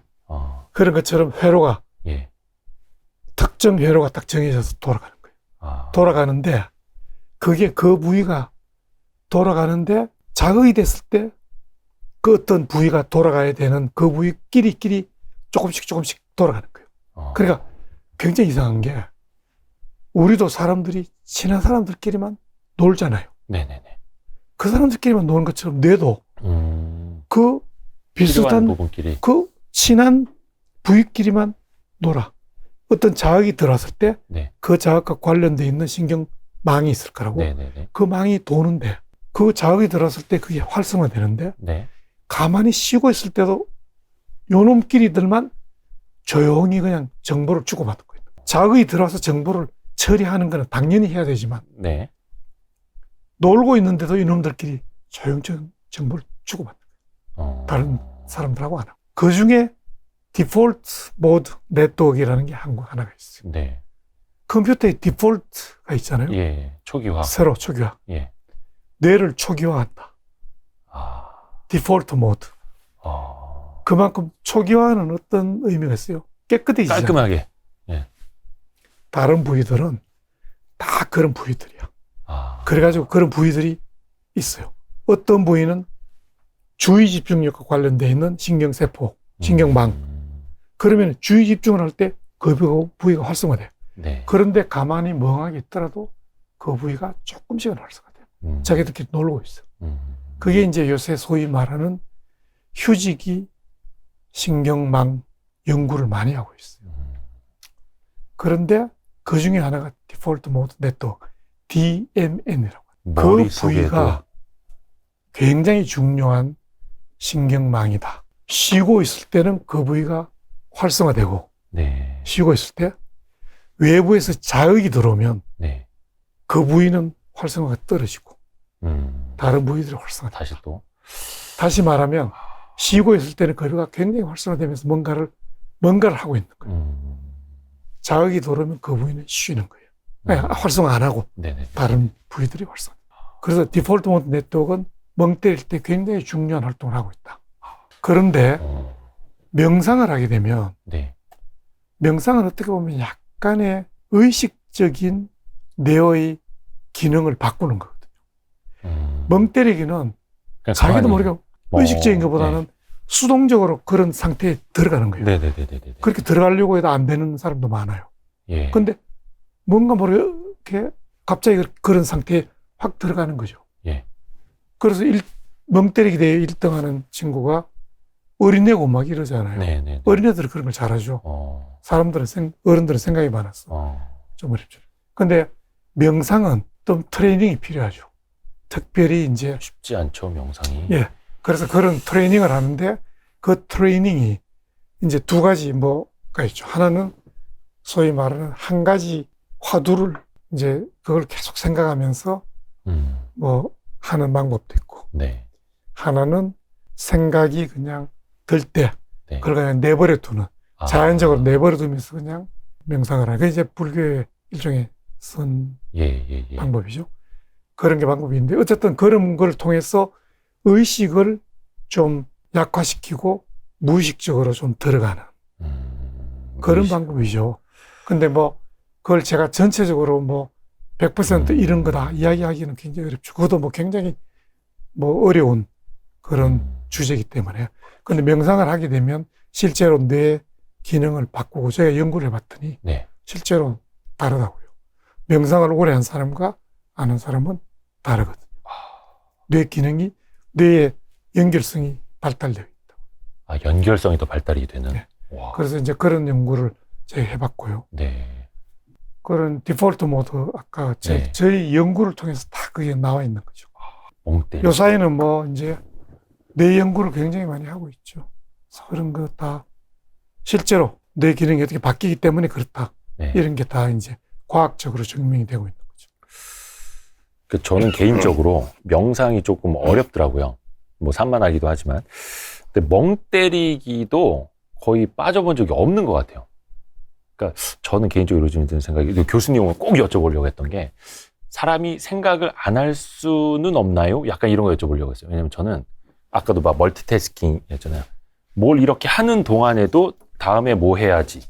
그리고 다른 어떤 뭐 밥을 먹거나 이럴 때도 다른 생각을 하고 있어요. 다음에 뭘 기획을 해야 되고, 무슨 일을 해야 되고, 또 내일은 뭘 해야 되고, 주말에 뭘 해야 되고, 일 생각을 해요. 지나고 나서 저녁에 와이프가 오늘 점심 뭐 먹었어? 그러면 그 메뉴를 생각을 못 해요. 기억을 못 해요. 그러니까 이게 입에 들어와서 배만 차면 되는 거고, 그래서 항상 생각이 어딘가에 멀리 가 있는 거죠. 우리 이제 뇌 기능을 크게 그냥 보면 피질 쪽은 약간 이제 주로 생각이나 이런 거거든요. 그 다음에 그 피질 아래쪽에 부위들이 있거든요. 소위 이제 변연계라고 해서 림빅 시스템, 변연계. 감정과 좀 관련이 있고, 본능과 관련이 있고, 이런 부위들이 좀 있거든요. 크게 보면은 이제 이 피질과 이 본능이나 이런 데 관련되어 있는 감정, 이런 부위, 이렇게 두 부분으로 크게 볼 수 있어요. 물론 그 밑에 또 이제 생명현상과 관련되는 부위들이 있긴 있죠. 근데 이 두 부위들이 기능이 좀 다른데, 이 기능이 적절히 밸런스를 이루어야지 편안한 상태가 돼요. 뇌가. 이 아래쪽에서 올라오는 욕망, 본능, 이런 거를 너무 여기에만 따라서 행동하는 사람들은 좀 문제가 있는 사람이죠, 사회적으로. 왜냐하면 너무 본능대로만? 본능대로 움직이는 거죠. 이 피질 기능이 어느 정도 억제를 해줘야 되는데, 이거를, 기분 나빠? 나 저 사람 죽이고 싶어? 죽이잖아요. 그러면 보통 사람들은 기분 나빠? 죽이고 싶어? 이런 생각이 들더라도, 그거는 옳은 일이 아니야. 그거 내가 이런 기분 나쁘다고 사람을 죽여? 아니지. 위에서 억누르잖아요. 억제력이 있다. 도덕적인. 그런데 죽이고 싶어? 마음대로 하는 거예요. 그런 게 이제 반사회적 인격장애, 이 피질의 기능이 떨어져 있죠. 그런데 이제 이 피질의 기능이 너무 강한 사람들이 있어요. 이런 분들은 생각이 많아요. 피질이 많아요. 하루 종일 다 이 생각을 하고, 이 아래쪽에서 올라오는 뭐 이런 감정적인 거, 이런 거를 좀 적절하게 좀 이렇게 해줘야 되는데, 그런 생각들이 많고, 뭐 여러 가지 막 머릿속에 복잡해요. 잠도 못 자, 잠을 잘 수가 없어요. 잠을 자려면 이런 복잡한 생각이 좀 조용해져야 되는데. 그래서 아래쪽의 기능과 이 피질의 기능이 적절히 밸런스를 이루어야 돼요. 그래서 우리의 잠을 자고 밤에 이럴 때는 피질 기능을 약화시키고, 이쪽 기능을 조금 이렇게 편안하게, 뭔가 올라올 때 편안하게 해주는, 그렇게 해줘야 돼요. 그래야지 의식이 있을 때 편안해지고, 의식이 있을 때는 이 기능이 좀 활성화되죠. 그럼 이게 억누르기도 하고, 이런 뭐 감정적인 거 이런 걸 좀 정리도 하고, 이런 합리적으로 좀 뭘 하게 하고, 왔다 갔다 하면서 이렇게 잘 돼야 되는데, 이게 이제 너무 한쪽 기능이 좀 세면은 잘 안 되죠. 그래서 생각이 많고, 좀 뭔가 자꾸 계획적으로 뭘 하려고 하고, 미리 뭘 계획을 하고, 뭔가를 합리적으로 자꾸 하려고 하고, 사람이 이렇게 어느 순간에는 약간 비합리적으로 약간 이렇게 해야 또 이게 스트레스도 풀리잖아요. 술을 먹으면 뇌의 피질 기능을 억제시키는 거거든요. 그러니까는 제가 술을 안 먹어가지고. 술을 별로 좋아하시지 않는구나. 그래서 술을 먹으면 피질 기능을 약화시켜요. 그래서 이 아래쪽의 기능이 막 올라와요. 그쵸. 그러나 낮에 조용하게 말도 안 하고 이렇게 있는 사람이 술 먹고는 갑자기 그냥 막 올라오고, 자기 상사 막 욕을 하고 막 뭐 그러잖아요. 돌변하잖아요. 그리고 술을 안 먹으면 조용하고, 그냥 술 먹으면 피질 기능을 억제하기 때문에 피질이 평소에 억제하고 있는 걸 풀어버린다. 그러니까 올라오죠. 근데 그런 게 필요해요. 그럴 때 이제 어떻게 막 상사 귀에 들어가가지고 저놈은 나쁜 놈이야 막 이렇게 하면, 그거는 상사로서 리더로서 자격이 없는 사람이에요. 왜냐하면 아래쪽에서 그런 걸 해야 스트레스가 풀리고 그 유지가 되는 거예요. 원래 그런 거예요. 그렇죠. 그런 게 이제 적절히 유지가 돼야 되죠. 근데 만약에 이분이 술을 안 먹는다. 그러면서 계속 쌓인다. 스트레스가 막 쌓이고 이걸 해결을 못 한다. 그럼 문제가 생기죠, 나중에. 그렇죠. 그래서 그런 거는 조금 적절히 유지가 돼야 되는 게 중요하다. 그런 말씀을 드리죠. 내 머릿속에서도 약간 그 위아래 거를 같이 이제 좀 조절을 해야 하는데, 그러니까 제가 잠을 못 자는 이유가 있었네요. 커피를 많이 먹어서가 아니라 생각이 많아서. 커피도 많이 먹기 때문에 자극을 자꾸 하니까 예. 또 생각도 많아지고 뭐 여러 가지. 그래서 좀 편안하게 오히려 생각이 많고 막 잠 못 자고 이런 분들은 일종의 뇌가 항상 이렇게 긴장돼 있고 활성화되어 있는 거예요. 네네. 우리가 낮에는 뇌가 활성화되어야 돼요. 네네네. 밤에는 떨어져서 네. 편안한 상태가 돼요. 네네. 이런 사이클이 있어야 되는데 네. 항상 활성화되어 있어. 네. 밤에도 활성화되어 있어. 그렇죠. 밤에는 떨어뜨리고 낮에는 활성화시키고 이런 리듬감이 중요해요. 근데 어떤 분들 밤에 잠 못 자는 분들은 네.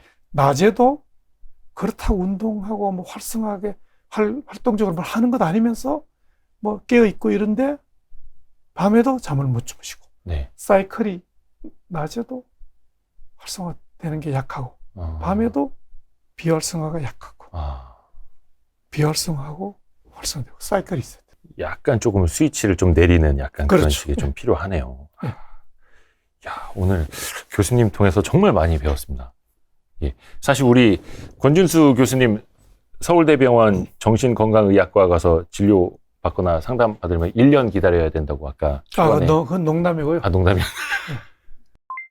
사실 병원에 와서 뭐 치료받고 이런 분들보다도 네.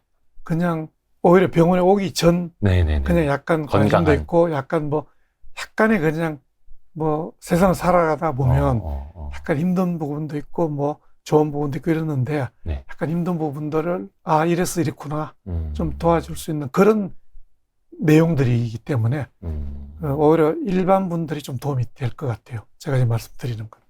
그래서 제목도 그냥 뇌를 읽다가 아니라 뇌를 읽다 마음을 읽다. 그렇죠. 예. 그래서 약간 뭔가 지적 호기심도 채우실 수 있고 나 스스로에게도 뭔가 감성적으로도 좀 도움이 되는 그런 책 너무 감사합니다. 어떤 뭐 디지털 치료라든지 뭐 요즘 그 뭐 유행한다는 그 뉴럴링크 뭐 개발이 이런 이야기도 있는데 그거는 책을 통해서 보시는 걸로. 미래에 제가 말씀드리겠습니다. 예, 알겠습니다. 오늘 교수님 너무 긴 시간 저희가 좀 실례가 많았는데. 저도 재미있었습니다. 예, 고맙습니다. 감사합니다. 네, 감사합니다. 감사합니다.